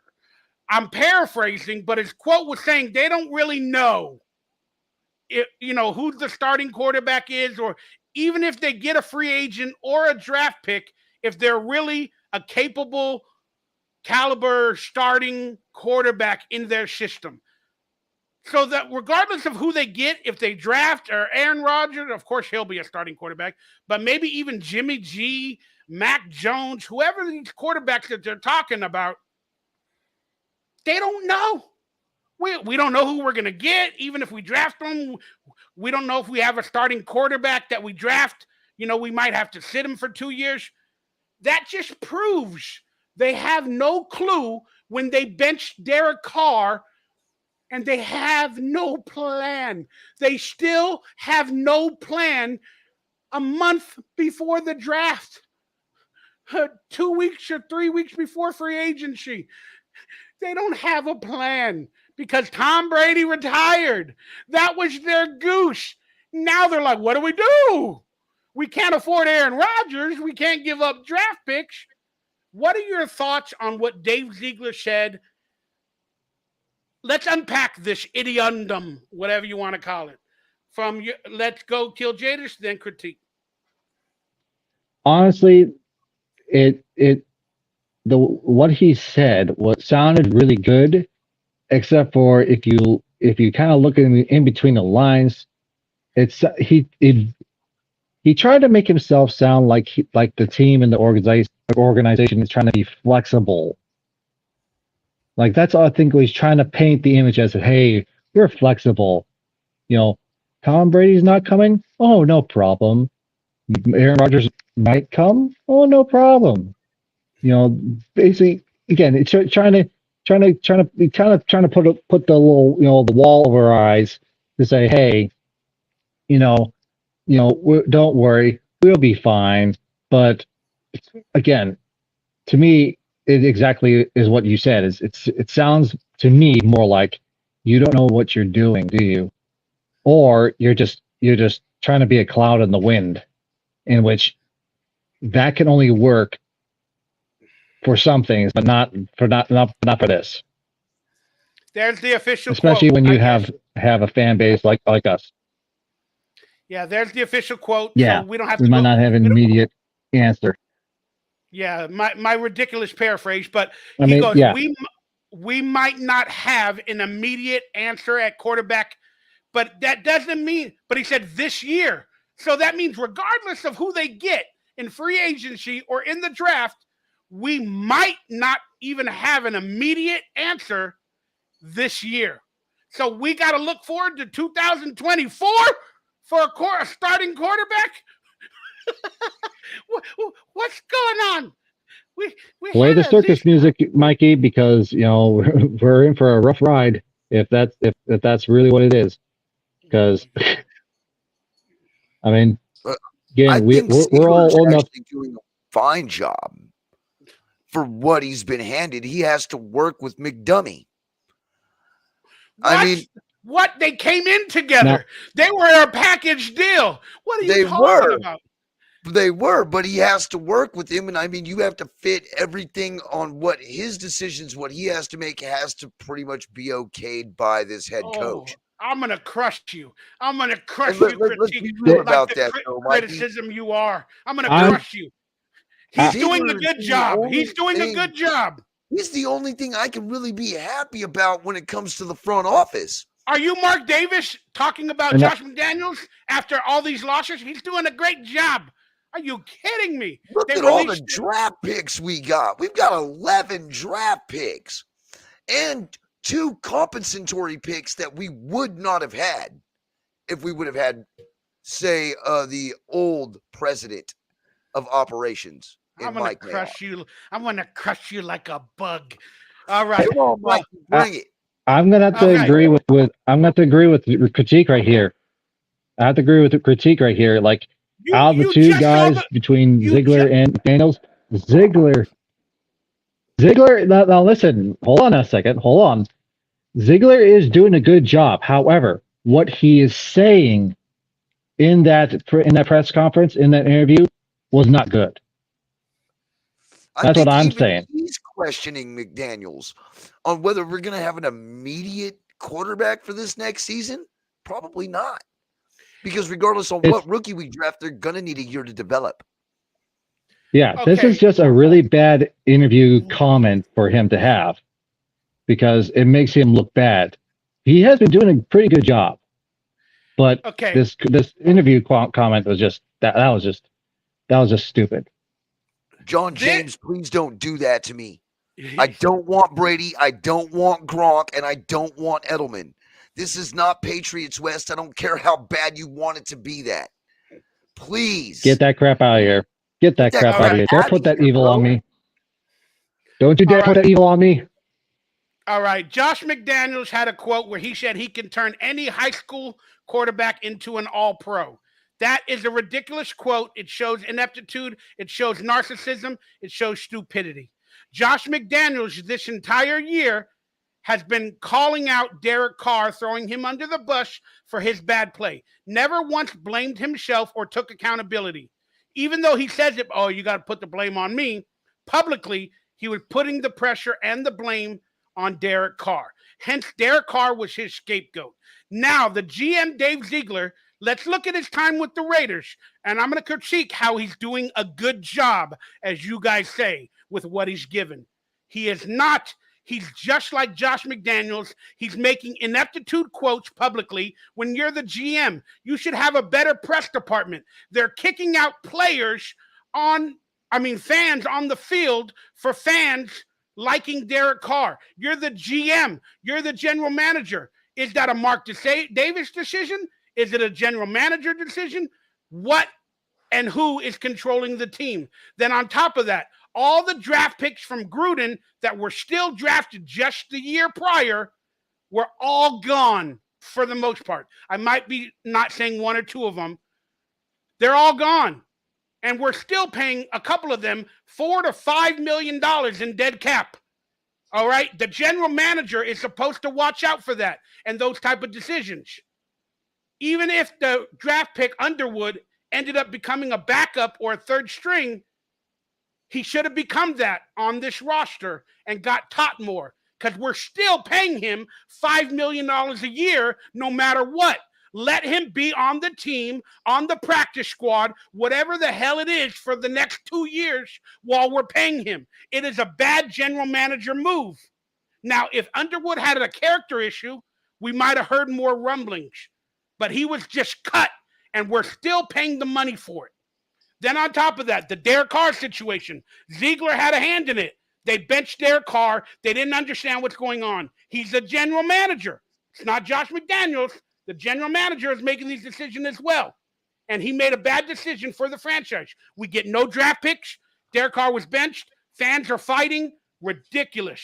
Then on top of that, he's saying we don't have an immediate answer at quarterback this year. So to you guys, he's doing a good job. I just proposed a bunch of things that proves he's being ineptitude.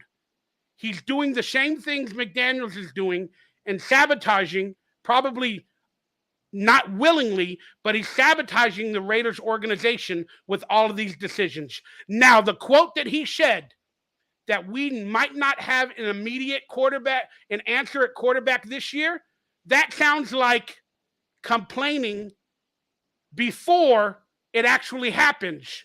So if they draft a rookie quarterback and he sucks, well, Dave Ziegler told us he's going to suck before the season. So we cannot blame Dave Ziegler. We cannot blame Josh McDaniels, because we might not have an immediate answer at quarterback this year. They're giving excuses before they even get the quarterback. I'll give you that, Mikey. Yeah, they probably are giving excuses because that does make sense. They're trying to do damage control before the inevitable happens. Correct. Because of all their bad decisions. Because of all their bad shot at getting a quarterback. They're giving you a scapegoat answer to not blame them because of all their quarterback and team decisions leading up to this moment. So now they're trying to save their jobs for another year or two. They're probably, because in the NFL, they want 3 to 4 years to establish a dynasty, a team, and to draft their players. And with today's NFL, a lot of coaches are being fired after 1 year, 2 years, and they want a third year. So they're giving these excuses that we're looking toward the future, and we might not have a quarterback this year because of all our bad decisions with Derek Carr and not being able to get Tom Brady or maybe an Aaron Rodgers because we can't afford him with draft picks and everything. They're giving you excuses before the problems so we don't blame them as much as we should. That's my opinion and my take. Hey, that's a good assumption, dude. I honestly can't even argue that. No, I can't either. I can't argue it. Like, yeah, I mean, to me, Dave Ziegler has done a good job with drafting, but yeah, with all the rest of the team and stuff like that, especially the Derek Carr situation, yeah, he's done a horrible job with that. Like you said. I mean, why would you say that publicly? Everybody knows the fan bases, a lot of them are mad at McDaniels. A lot of them are watching Dave Ziegler. And then a lot of them know we have quarterback issues. If you're trying to sell tickets for the franchise, why would you say something like that? Oh, we might not have an immediate answer at quarterback this year. So you guys, hey, it's not our fault. We're building for the future. Give us time. We might not have an immediate answer this year. If you want to sell the fan base on winning and take some heat off of you, go, you don't have to tell them your plans, but you go, we're gonna get the best quarterback to fit our system to try to get some victories to go to a Super Bowl. That's all you got to say. We're going to try to get the best quarterback and try to go to a Super Bowl that fits our system. so we can win, so we can just win, baby. But no, they're automatically telling you we might not even have an answer at quarterback. I don't know. Shut the hell up, man. Well, if they don't know, and if truly they don't know, where does that leave us? Where does that leave this team? Exactly. They don't know. They don't know. They're just winging it. They're going into the office every day. Oh, I didn't like Derek Carr today. He played pretty bad today. I think he's played pretty bad like 4 other games this year. I'm gonna bench Derek Carr. I'm not even gonna talk to the GM, figure out his contract situation. I'm not even gonna see what happens. I'm just gonna bench him and deal with it later. I think we lost Grumpy. Okay, I think he's coming back. Yeah. Well, this has been a very fun show, Mikey. Yeah, it's a little long for my taste. I only wanted to do like 2 hours, but I'm alive and I'm enjoying everything. So Leatherwood was a bad pick though, and shouldn't have been picked in the first round. Yeah, you're dang right. But again, regardless, the pick was already made. Now we're still paying him $5 million to be on somebody else's roster. Right. He's over there getting double paid. He's getting paid by the Bears and us at the same time. Yeah. And then probably if he's still on a team in the next year or two, once his Raider money goes away and whatever contract he got with another team goes away, he'll be a possible free agent. He gonna ball out. He gonna get that second contract. He gonna become a starter for a year or two and get that contract. See, I can see that too. Welcome back. Kill Jada. Thank you. I had to dreams are I had to kick the moose's ass first before, so I can get the antenna up. I'm kidding. Here we go. Big Tone, what's up? Should the Raiders target Bobby Wagner? Dude had a great year, just got cut because the Rams are in cap hell. I'll start it off real quickly, and then we can move on. Move on to you guys. He's getting up there in age. It's like his 3rd or 4th team. I know he looks good on paper, but the Rams, he was probably at that moment one of only 2 good players on defense besides the guy in the middle on the defensive line and Jalen Ramsey maybe. But I don't know, man. I don't know. I don't see it. I don't want it. But again, I want this defense to get improved. So if we have to sign Jalen Ramsey or Bobby Wagner, if we can find the money or whatever, the Raiders, they need to go all in. If you ain't going to go all in completely on offense with Aaron Rodgers or whoever, go all in on defense. Spend every single dime of Mark Davis's money and don't have a care in the world. Josh McDumbass. What are your thoughts on Bobby Wagner? Kill Jadis and then critique. As long as we can get a top 10 defense, I just don't care anymore. I just want us to have a top 10 defense because that's just to me that's the key to beating Kansas City is to get a top 10 defense to put Mahomes into the dirt and for someone to stick on Travis Kelce's butt like crap on Velcro. Critique, your thoughts on Bobby Wagner? I don't want no more dinosaurs, man. Yep. I don't want no more dinosaurs. Chandler Jones is a dinosaur. Let's re-sign Perryman. Let's not. I know we have issues at linebacker, but let's fill that with nice young studs, 2-year players, 3-year players, guys who are going to be in free agency. Just piece it up that way, because when you go off and you go after a dude like Bobby Wagner, who literally has played his best football in years prior, you're just looking at another Chandler Jones incident, just asking for it to happen. Bring this guy over here so he can slack off, get a fat contract, and walk off into the sunset with a bunch of money and no stats to show for it. I'm tired of going that direction.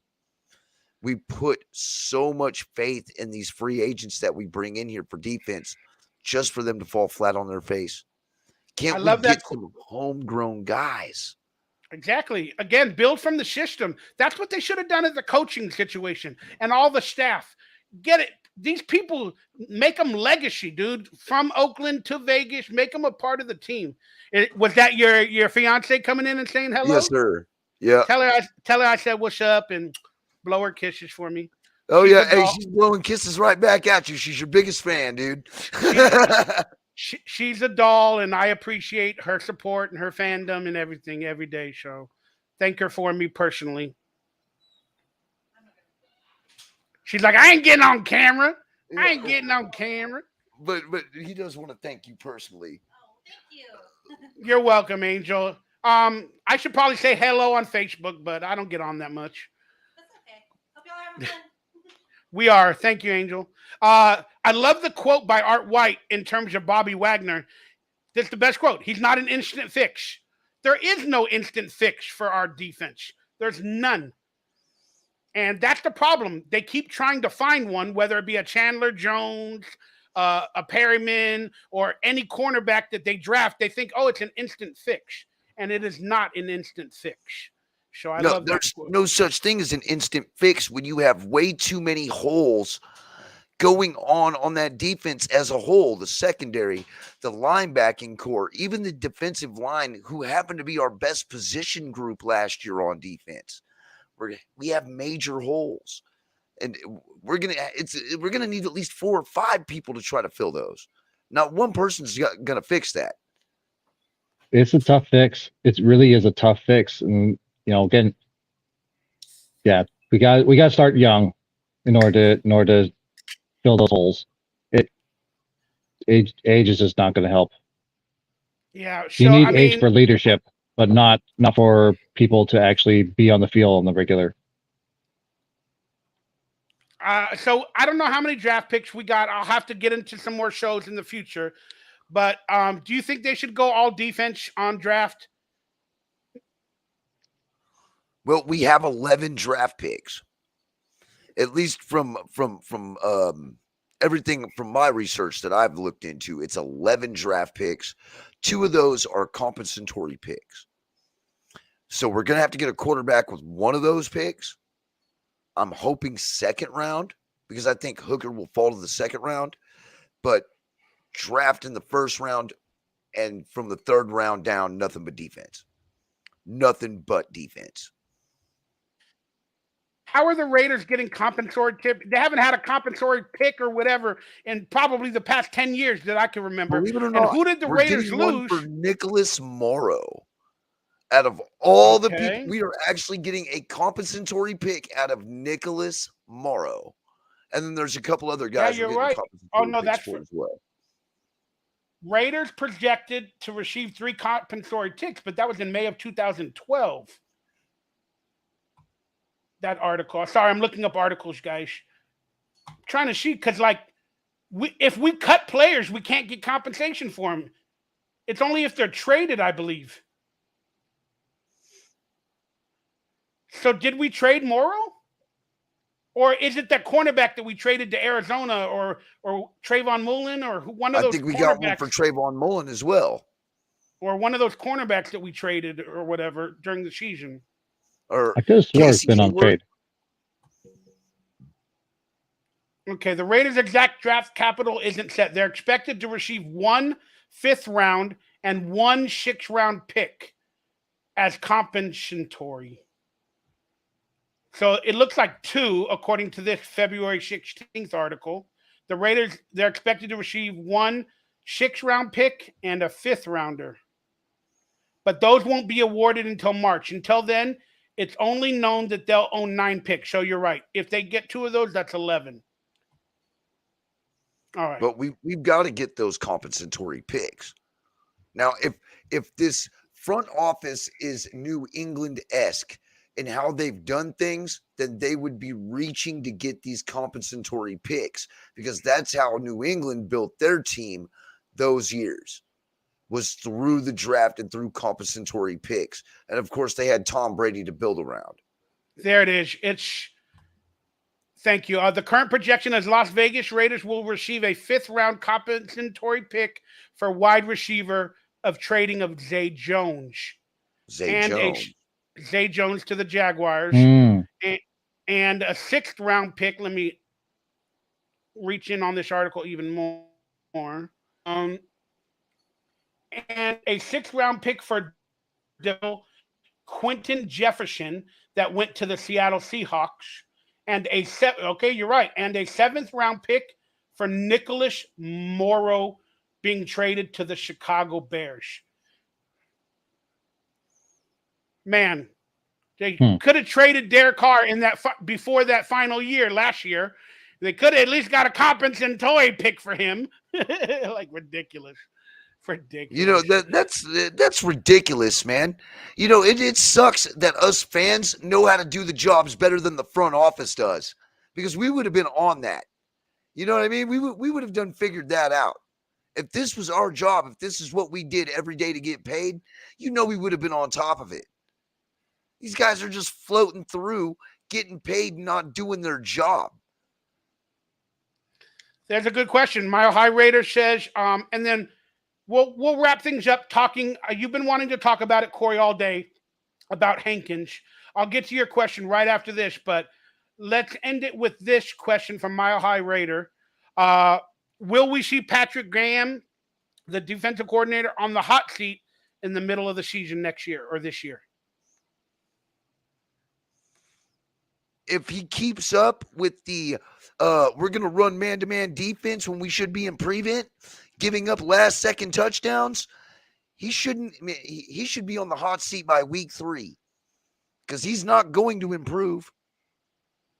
He didn't sucks. He didn't have a winning record as a defensive coordinator, even coming in with 3 occasions of being a defensive coordinator. He never had a winning record with any team. The only winning records was when he was like an assistant with New England. Whenever he got his opportunity to be a defensive coordinator, his records on every team went down and the defensive stats went down. And he should be on the hot seat right now. He should have been fired right now, in my opinion. Maybe at the end of last season or right away. But instead, what did they do last week? They fired the defensive line coach.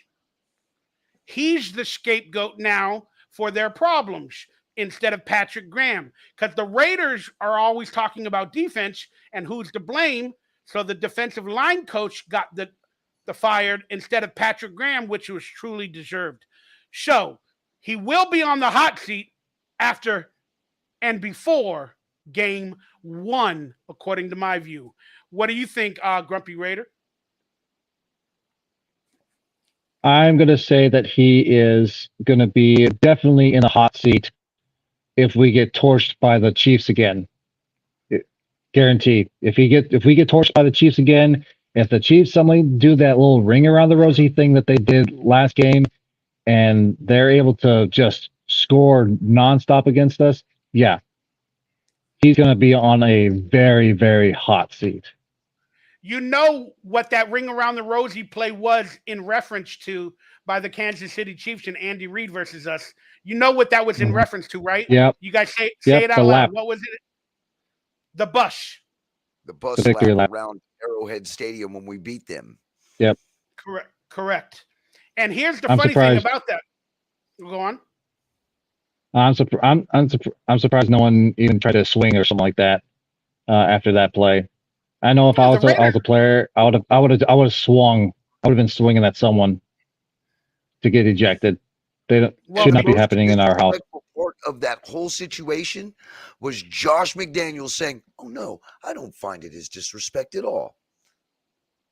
Yeah, I made a whole video on that thing. I showed it. I critiqued it. I watched the video. I was like, "You don't find that disrespectful?" Josh McDaniels on a press conference. No, you ain't a Raider. And there's no real Raiders on that team beyond Max Crosby that would take a punch at the Chiefs, in my opinion. There's no real Raiders that would do that. And of course, Max Crosby ain't going to do it. But if there's only one, in my opinion, that respects the Raider legacy on that defense that I could just say off the top of my head, and that would have been Max Crosby. Getting a tattoo of the Raiders on his body, becoming a Raider. He's the only guy that would have fought back, but he can't do it publicly. But you're right. It was in reference to the bus of John Gruden supposedly taking a lap around the stadium. Long story short, though, they were testing that play and they used it in the playoffs again. Watch the playoffs. They used that play 1 point in the goal line. They tried. It didn't work out this time, but it worked against us. But they used it in the playoffs. That showed you how bad our team is and our coaching staff is. First off, to allow that to happen, to not stop it.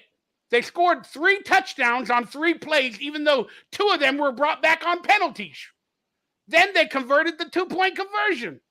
That's how bad Patrick Graham is on defense with this team. You're damn right he should have been fired, and he should be fired right now. Mhm. That being said, the Chiefs are legit. Congratulations, Andy Reid is a real coach. We have never had a coach like that on this team. And to be honest with you, in a conspiracy world, I think Andy Reid sacrificed his children to become a part of the Illuminati, to get the Super Bowl wins and to have a winning team every year. That's what I'm saying. I'm sticking to it. Some sort of a ritual or sacrifice was made because that dude has been winning ever since his kids hurt himself.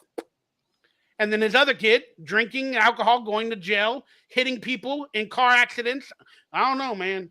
It's like Kanye West, giving up his mother to join the Illuminati. I'm just saying. I ain't saying, but I'm saying.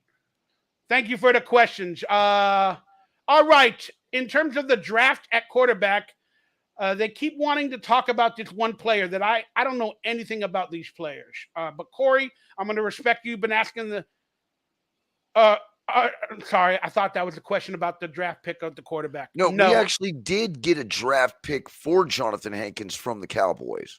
I think it was the 6th round. Well, yeah, you're right. It's not a compensatory. You're right. It's not compensatory, but it's a 6th round pick that we picked up for him. And Jonathan Hankins, best defensive lineman, dude, he couldn't keep himself off the ground. It was a good thing we got rid of him. Hayden Hooker. Somebody was earlier asking a question about Hayden Hooker, a rookie quarterback that might be drafted. Do you have any thoughts or knowledge on Hayden Hooker? I don't have any. Yeah, Hooker, Hayden Hooker, whatever. Well, he went down with an ACL tear earlier this year, but before that happened, he had 27 touchdowns and 2 interceptions. I did watch some footage of him. I can understand why he only threw 2 picks because the bad throws that he did make wasn't anybody making any play on those. They were that bad of throws. So he's quite inaccurate. He's definitely a project, but he would be our best bet if we're not looking to reach for a quarterback in the 1st round because he should fall to the 2nd round. And you don't have any information or anything to talk about on that, Grumpy? No, don't. Yeah, I don't know anything until I look at the scouting combine or I start looking into players. I don't know anything about college football. Like I'm an NFL guy, but now I'm going to try to be in the XFL a little bit. And I enjoyed the USFL last year. Do I know Roller Coaster Freak? Yeah, I do. That guy's been on our show, I think once or twice, and he makes a lot of Raider content. I like the guy. That being said, let's get out of here. I got about 7 minutes left. Is there any topics that you guys quickly want to bring up or talk about regarding the Raiders or anything in life or promoting your channel or anything before we get on out of here? I'll say, Critique, what's your next project coming up? Well, right before the combine, I'm going to be doing another live for... If you go in my chat, I give you one of these patches here. All you have to do is hit me up on Instagram or Twitter to give me your address. You get a free patch out of me. And then if you get one of these patches, you qualify yourself to get one of these Raider Nation Challenge coins, which is right here. Let's see. Oh, let me get rid of that backdrop. And then because that backdrop is messing everything up. Just go like this. in front of the coin. There. Yeah. Where you got all the money for all these coins and stuff, man? What's going I've on, got brother? a lot of good connections, my friend. A lot of good connections that I have built within the Raider Nation for the past 20 years. And Mikey, I've got one of these for you too, man. I plan on getting it to you soon. But these coins right here, they're about 1 pound, 6 ounces, solid steel. And as you can see, if you look at it, man, the texture inside there is magnifique. Like over here on the mask Good. itself, it says commitment to excellence. It's engraved. You know what I mean? These are real beautiful pieces of art made by Raider Nation for Raider Nation. And because of everything that you guys have all given to me, it only feels fitting that I should be able to share every cool thing that I get with every single one of you. So I am definitely giving these things away. And, you know, I mean, when it comes to money, yeah, I don't have a lot of it. But let's be real, man. Money comes and goes, and I can always go out there and work for more. So, but having all of you guys come in and talk with me and subscribe to me and making my mind work is more than any money could. It gives me more satisfaction than any money could ever give me. So I just want to give back. And this is the best way I can possibly give back is give away some really cool stuff. And then after I get done giving it away, if you guys don't happen to win one, I'm going to drop the information on who you can go buy it from. My personal connection, I'm going to give all of you. And I only deal with people I trust. So understand, you're going to always get good quality merchandise if I refer you to all of my connections. And that's real talk, man. Cool, man. Real quick, we have to talk another time. But there's a company that I started to work with, and you can work with them very easily. They're called Fourth Wall. They're enabling my acting channel, where they have merch there that they sell the t-shirts, but I could also sell anything from my house through their system. And they give you a free website. It integrates with YouTube. It's called fourthwall.com, I believe. And it's a great website so far. I'm learning it. So I could sell DVDs or autographed pictures from my home where I send it out from here, but they take the order there, and then I get the money at the end of every month. But they also have giveaways for my channel. So if you had your pins, you know, and you're giving them away to your fans, you can give it away through the website. You send them a code to that website, you know, the person that won the giveaway or whatever, then they go to the website, they enter the code for that gift, then their address comes up and everything, then you just see it when it's ordered as a gift, then you send it to them. You know, they have to verify their email so that way you know it's them, and then you can send it from your house. And it's kind of an easier way of doing it instead of telling people to go to your DM, to go to Facebook, hit me up on an email. You know, it's kind of an easier way, dude, you know? Man, that sounds so much easier than what I've been doing. Yeah, well, I'm just learning about it. And the person that makes them and sells them, again, you can sell them on behalf of them as well on that website, you know? And then you can send them the money at the end of every month if they trust you or believe you, because you sold it through your YouTube channel and through your account. So I'm looking into that. I'm barely learning it. They also got members on there. It's free to become a member, where you can send them swag to members and everything. It's pretty cool, man. As long as you got like over 1,000 subscribers on YouTube and whatever that is. And I think you do, right? No, I'll never get there. I'll never get there. But what are you at right now? 563. Okay, so you're not getting paid on YouTube at all, anything, huh? No, I never wanted to either, bro. Yeah, you need like 2,000 on YouTube, I think it is. Well, look, I'm just quickly gonna tell everybody, please, on later in this video, maybe even in the chat room right now, I'm gonna load your channel, and then I'm gonna put it in a link below right after we finish here for Raider Critique. You guys, please, if even he gets 20 more from tonight's show or today's show, go subscribe to Raider Critique, okay? This guy's been doing it a long time. He's a quality human being, and please go subscribe to him and support him. Okay. So let me see if I can get this link in the chat room. Well, thank you so Whenever much, Mike. You're a gentleman and a Mm. scholar, bro. Yeah. And Kill then, Jadis, I'm so- still looking so- forward to that Macho Man, that Raider Macho So- Man Savage and Raider Hogan wrestling match. Yeah, You know, so- we So gotta get yeah, that so done. anything.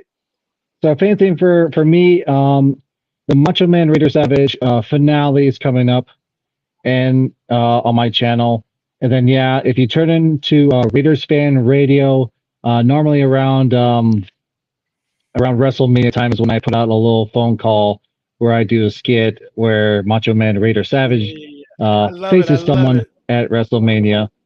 So I'm thinking that just to drop a little hint, I think this year I'm gonna have him face a Charger fan. So stay in tune with that. And of course also I'm trying to put out more Sea of Killjadis, which is compilations of my phone calls that I've given to Raiders Fan Radio. So yeah, that's They're pretty much for classic, me. man.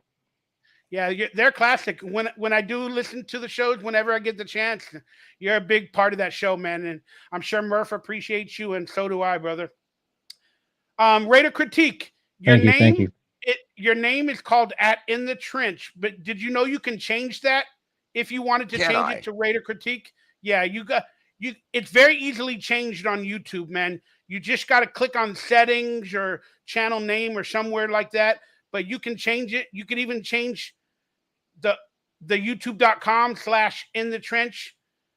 I think you can change it at least again, but it looks like you might have already changed it recently because it has the @ symbol. But if you want to change it to Raider Critique officially, I would go about looking at possibly doing that. Yeah, I'm gonna have to change that up because I've had that since my band days back about 12, 13 years ago. That was my old band there. That was the old band name. That was actually when it was a vlogging channel when I chose that name. So yeah, it definitely needs some updating. But yeah, thanks, man. I appreciate No worries. that. Like I said, just look up how to change your channel name on a YouTube video. Somebody will have one out there, and then follow instructions. And if you want to change it officially to Raider Critique, go ahead. The people that are subscribed, it won't change anything. They'll still be subscribed. They'll still be able to find your videos, but you might want that name for the future, Raider Critique, you know? Right, just in future reference for others, new people who may be actually out there trying to look. They're not going to look for In the Trench 7652. They'll look for the Raider Critique. I'm hoping that I've been online long enough to where it's still like the algorithms will pick me up, because surprisingly, I'm surprised nobody stole that name. I really am surprised nobody stole that name, because you know, the Raiders could have easily taken that, and there wouldn't have been anything I could have done about it, you know, because it's got Raider in the name. So yeah, change your tags. Check your default. There's a thing called default, where every time you make a video, the tags your default. You know, like every time you make a video, you don't have to personally enter a tag. You can make default tags where every time you make a video, the default tags will be like Raiders, Raider Critique, Mikey Raider, whatever you want to put in the tags, so people will hopefully find your content through the tags that are default when every time you make a video, so you don't have to change it all the time. But then every time you do make a video, if you talk about a certain player, maybe Aaron Rodgers, add a tag for that video that says Aaron Rodgers, you know, because you are talking about him. And then your titles, clickbaity, you know, and you got to put a thumbnail that looks clickbaity. You got to do that. And then, oh no. Uh-oh. Ah, yep, the glitch gremlin got Mikey. He's gone again, buddy. Oh, man. Man, yeah, he's frozen. Well, Kill Jadis, I already had to do this once. Now it's your turn. Take over the channel, bro, until Mikey gets back. Oh, man. I tell you what, though, for those who are Raiders fans and have been and were born after 1983, we're in the same goddamn boat, guys. We're in the same boat. And trust me when I say this, I feel everyone's pain because, again, for 35 years, I have been on this earth. For 35 years, I have been a Raider fan. And for 35 years, I have been nonstop, been kicked in the dick by this team. And I really do hope that we can turn this thing around. I know, trust me, I've seen your anger and your frustration, and I've done plenty of my videos.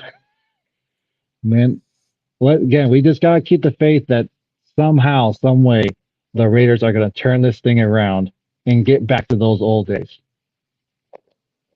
Well, It I almost still feels have like this it funny almost feels feeling that unless we get rid of the Tommy Boy of NFL owners, it's not going to happen. I mean, I'm glad to see he finally cut possibly. his hair. I'm glad to see he finally cut his Yeah, hair I into something that looks I more am presentable. yeah, I am actually good. I actually now am starting to become an advocate of having freaking fans be co-owners of the team. I think that's what needs to happen is the actual fans of the Raiders need to be co-owners of the team Or at least because shareholders. I think Look at how that'll well it works in Green Bay. yeah, shareholders. Yes, And it exactly. works well in Green Bay. It's not like it doesn't work because we see it working on the NFC side up in Wisconsin. So it does work. Yeah. And it also gives players more And freedom to act the way they want to act and act how they are supposed to act without having an owner breathing down their neck, telling them what they can say on social media, what they can't say on social media, what they can say on camera. All these limitations and whatnot that an actual NFL owner puts on its players. Green Bay doesn't have to deal with this. yeah. And yeah, that's just I think that's the direction that we need to go because I mean, with how we decided to apologize for that female Raider fan that was getting in the face of that one Patriots fan because she was calling that guy out for his BS because he was talking smack all game long.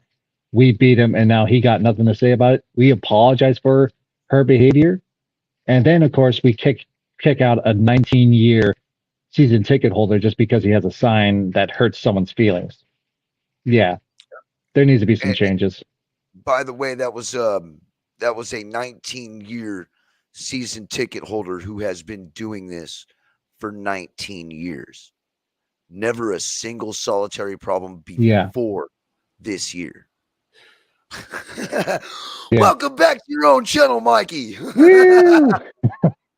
Yeah, I'm sorry, man. The electricity flashed again, only for like 2 seconds or whatever, and then the internet goes out, and then I have to wait, and I have to log back in again. Sorry, guys. I've been wanting to get out of here. Weather improves out there. You guys flooding? Yeah, there's flash flood warnings I've been getting on my phone. They said like 6 inches of rain, and there's like 30 or 40 mile per hour winds. Dude, I lived in California from 1980 to 2004, and I'd never experienced any type of weather like that. The whole time I was there. It's global warming. Remember when they called it global? Remember when they called it global warming, and all these companies came out and they said donate money because the world is warming. It's called global warming. Then they got all that money and everything. Then they realized it's not global warming. Let's call it climate change, because the climate literally is going to change all the time. Let's call it climate change. And then now we can make more companies get more donations, so we can't be accused of only global warming because the world gets cold and it gets hot. So we're going to call it climate change, because the climate does change. So when it's warm, we can say it's because of global warming. It's because of climate change. And when it gets cold, it's because of climate change. It's because of global icing. Give us donations. It's because of the gas in the cars. Give us donations. Ridiculous. It's ridiculous. That's why climate change is You a got- hoax. It's a hoax. What do you mean it's a hoax? The climate does change. That's not what I'm saying. It's a hoax perpetrated by these corporations and these entities to make us fearful of global warming and climate change. It's a hoax to scare us because literally in real life, the climate will always change. It might go up 5 degrees. It might go down 5 degrees every year, all the time. It's a hoax. But when you say that, people don't critically think what I'm The saying. weather is a pattern. Exactly. The earth, whether it's round or flat, that's up to debate. But again, the earth is built to climate change and correct itself with whatever man has to offer. And it's always going to self-correct. Again, it might need to make the climate a little warmer for 5 years, 10 years. It might need to change the cold or the melting of the ice caps for more water here and there. But the climate is it's like an animal. They're adapting to whatever man is giving them. And then now they took that word, global warming, they started that with scaring people of only warming. Then they realized, people can figure us out because if it gets cold, we can't use global warming anymore. So we're going to call it what the world officially does all the time, every year, is climate change. So climate change is an issue. The world is going to self-correct, and we need to profit off of it. And hey, I'll circle it back to the Raiders this way. Our front office is kind of like the weatherman, because as the weatherman, you don't ever have to be completely correct at your job and you can still keep it. But all Could right. easily just go and just spin a giant wheel to find out what's going on. Or go look on Google. It's going to be sunny today. Again, we don't need to talk about this. I'm afraid I'll get flagged on YouTube, but since I'm going down the rabbit hole right now, and I'll stay on for another 5-10 minutes, but I got to get going. My breathing is starting to get weird because I'm getting tired. But did you guys hear the report of people being shot in Florida? Apparently, like a 9-year-old girl got shot in a house, and then another woman got shot in a house, and then a couple of reporters got shot in a house. Okay, so I guess you guys don't know the story, so I'll quickly paraphrase. So apparently, a gentleman, a teenager, like a 20-year-old or 19-year-old, went into a house of a woman and got rid of her. I hate saying the words because YouTube is really weird, but got rid of her, right? Then he disappeared. Then reporters came to do a news report about the murder, and they were doing a live news report at the house where the woman was taken away. And then the killer, I said that word again. Then he comes back, shoots the reporters, then runs into a house of a 9-year-old girl, or she was on the sidewalk maybe. I don't know the official details, but ended up hurting her, and she died. Then now the video came out of the cops putting him on the ground and arresting him. The video came out just today. Well, think about this critically. There was a murder in the house. Didn't cops come right after that? How did the news channel get the news that a murder happened to send reporters to do a live stream in front of the house? Where are the cops? So the guy comes back and shoots the reporters? The cops aren't there? How did the reporters go to the scene of the house before the cops? Again, that's the story. That's odd. Exactly. It doesn't make sense. So when I watch this story, Like I said, they said a news reporter was doing a story of the murder of the original woman when the guy came back and shot them. So I start thinking, well, they get the police reports once it's official and a murder happened, then they put it out to the news, an hour, 2 hours later after they found the body, whatever. Then the report goes out, then the news comes down and does their reports. So cops and cars and FBI and CIA and detectives should already be at the house for an hour or so before the reporters come. But yet this guy can come back, shoot the reporters, run into a house, run around the neighborhood, shoot a little girl. Then they finally capture him like 2 blocks away with a cop. Huh? Where were the cops if they were there? It sounds like, I'm not saying it's fake, it didn't happen, but something doesn't add up about this story. Did he get past all the cops and shoot the reporters? Did they not even witness him? Did he just come up on them?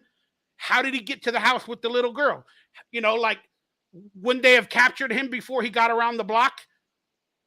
Some things to think about. It just don't make sense. Don't make sense, man. None of it makes sense. That doesn't make sense at all. Yeah, look up the I story. understand that some cops don't like doing their job, but it's not all of them. It's just, how are the reporters getting shot when cops should be all around protecting them? Nobody should be able to. They always cordon off an area for reporters. It's called the media area. Then there's big, cops standing in front of them. There's a little area with cops all around. How does a person come from beyond the shadows, get beyond the cops, the spectators, then walk into the media line, then shoot the media, then walk back out of the line where all the cops are still there after witnessing that they shot the media, then go beyond that line again in that area, then go to another house, then go outside, and then shoot a little girl, then walk around the block, and then get captured? Maybe they're in on it. Or maybe it just didn't happen. Maybe it was a facade, a fixated story. But then again, what do we know? Unless we're actually there laying our eyes on it, whether we're seeing it for ourselves, you can doctor videos into making anybody believe what you want them to believe, just sculpting the video to your narrative. And let's be honest, man, not everybody out there is honest. All right. Not everybody always has honest intentions. And some people's, how they get their rocks off is by deceiving people. So, some people get a real good kick out of that. And that's one thing, like when it comes to all of, I love that there's news all over the place, that we can get news from other countries, but how legitimate is it really? Because we're not really laying our eyes. I don't know, man. I mean, that's something to think about too. I'm not going to lie though, man. Mm-hmm. The internet is a great tool, because without the internet, we wouldn't have known about all the messed up things that were going on that did prove to be true. And I'm not going to do it on Mikey's channel, man, but those lists that came out for that guy who had that certain island who was doing all those parties, those lists are out. Mm. They've been putting them out for the last week, but we're too busy worried about Chinese weather balloons. Wake up, y'all. Yep. Wake up. Just I shut.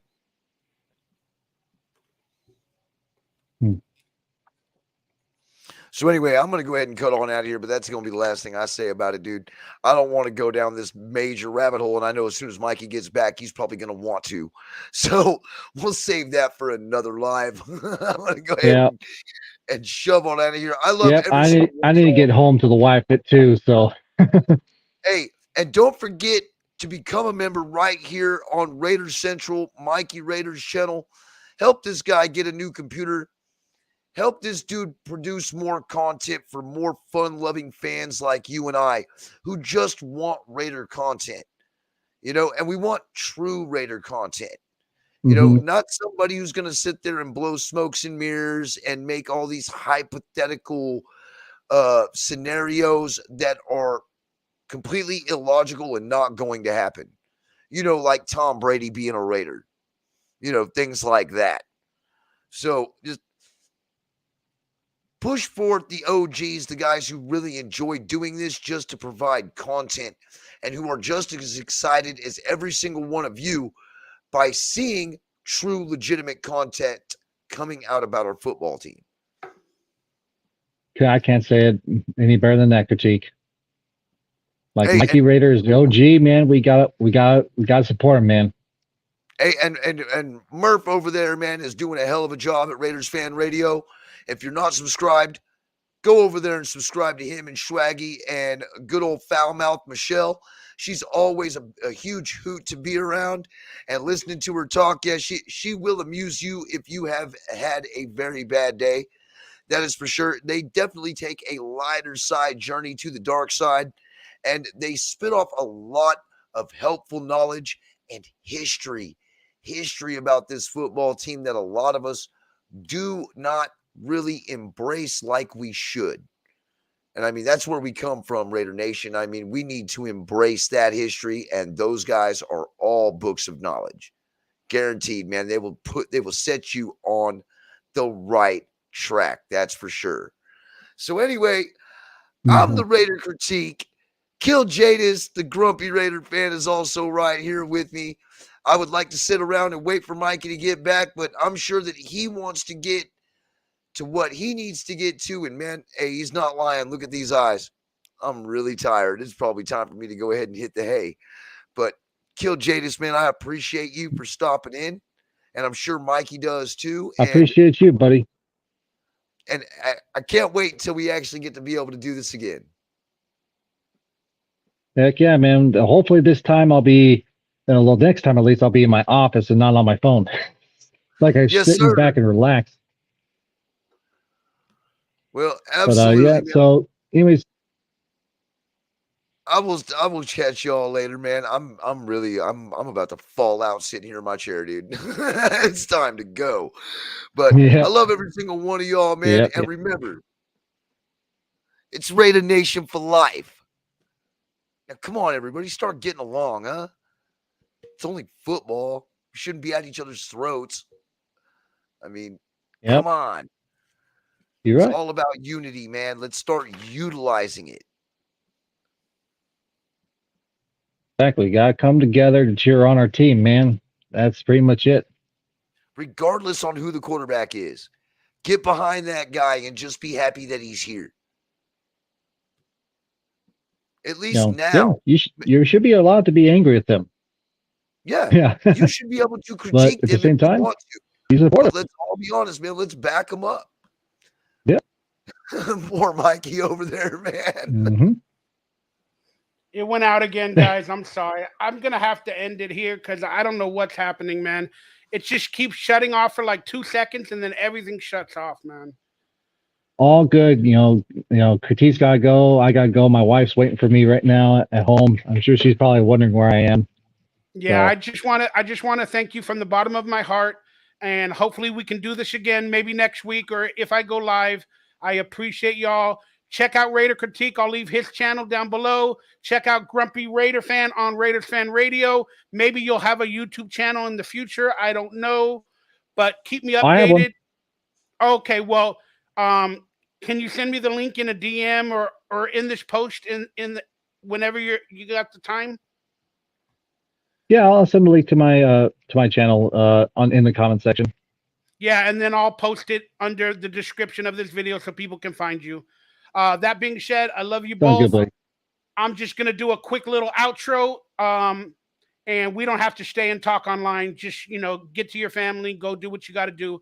But I love you. I thank you guys for being a part of the show. Everybody's saying a great show. So we had a really good time tonight. And I was blessed to have your guys to be on with me, man. So thank you guys so much. Thank you, Mikey. Greatly appreciate you having me on. Thank you, Mike. Catch y'all later. Yeah, and we'll talk about, some other stuff at another time, Raider Critique. I promise. I need to communicate better So can I just be honest with you? My apologies, bro. I'm all over the place, okay?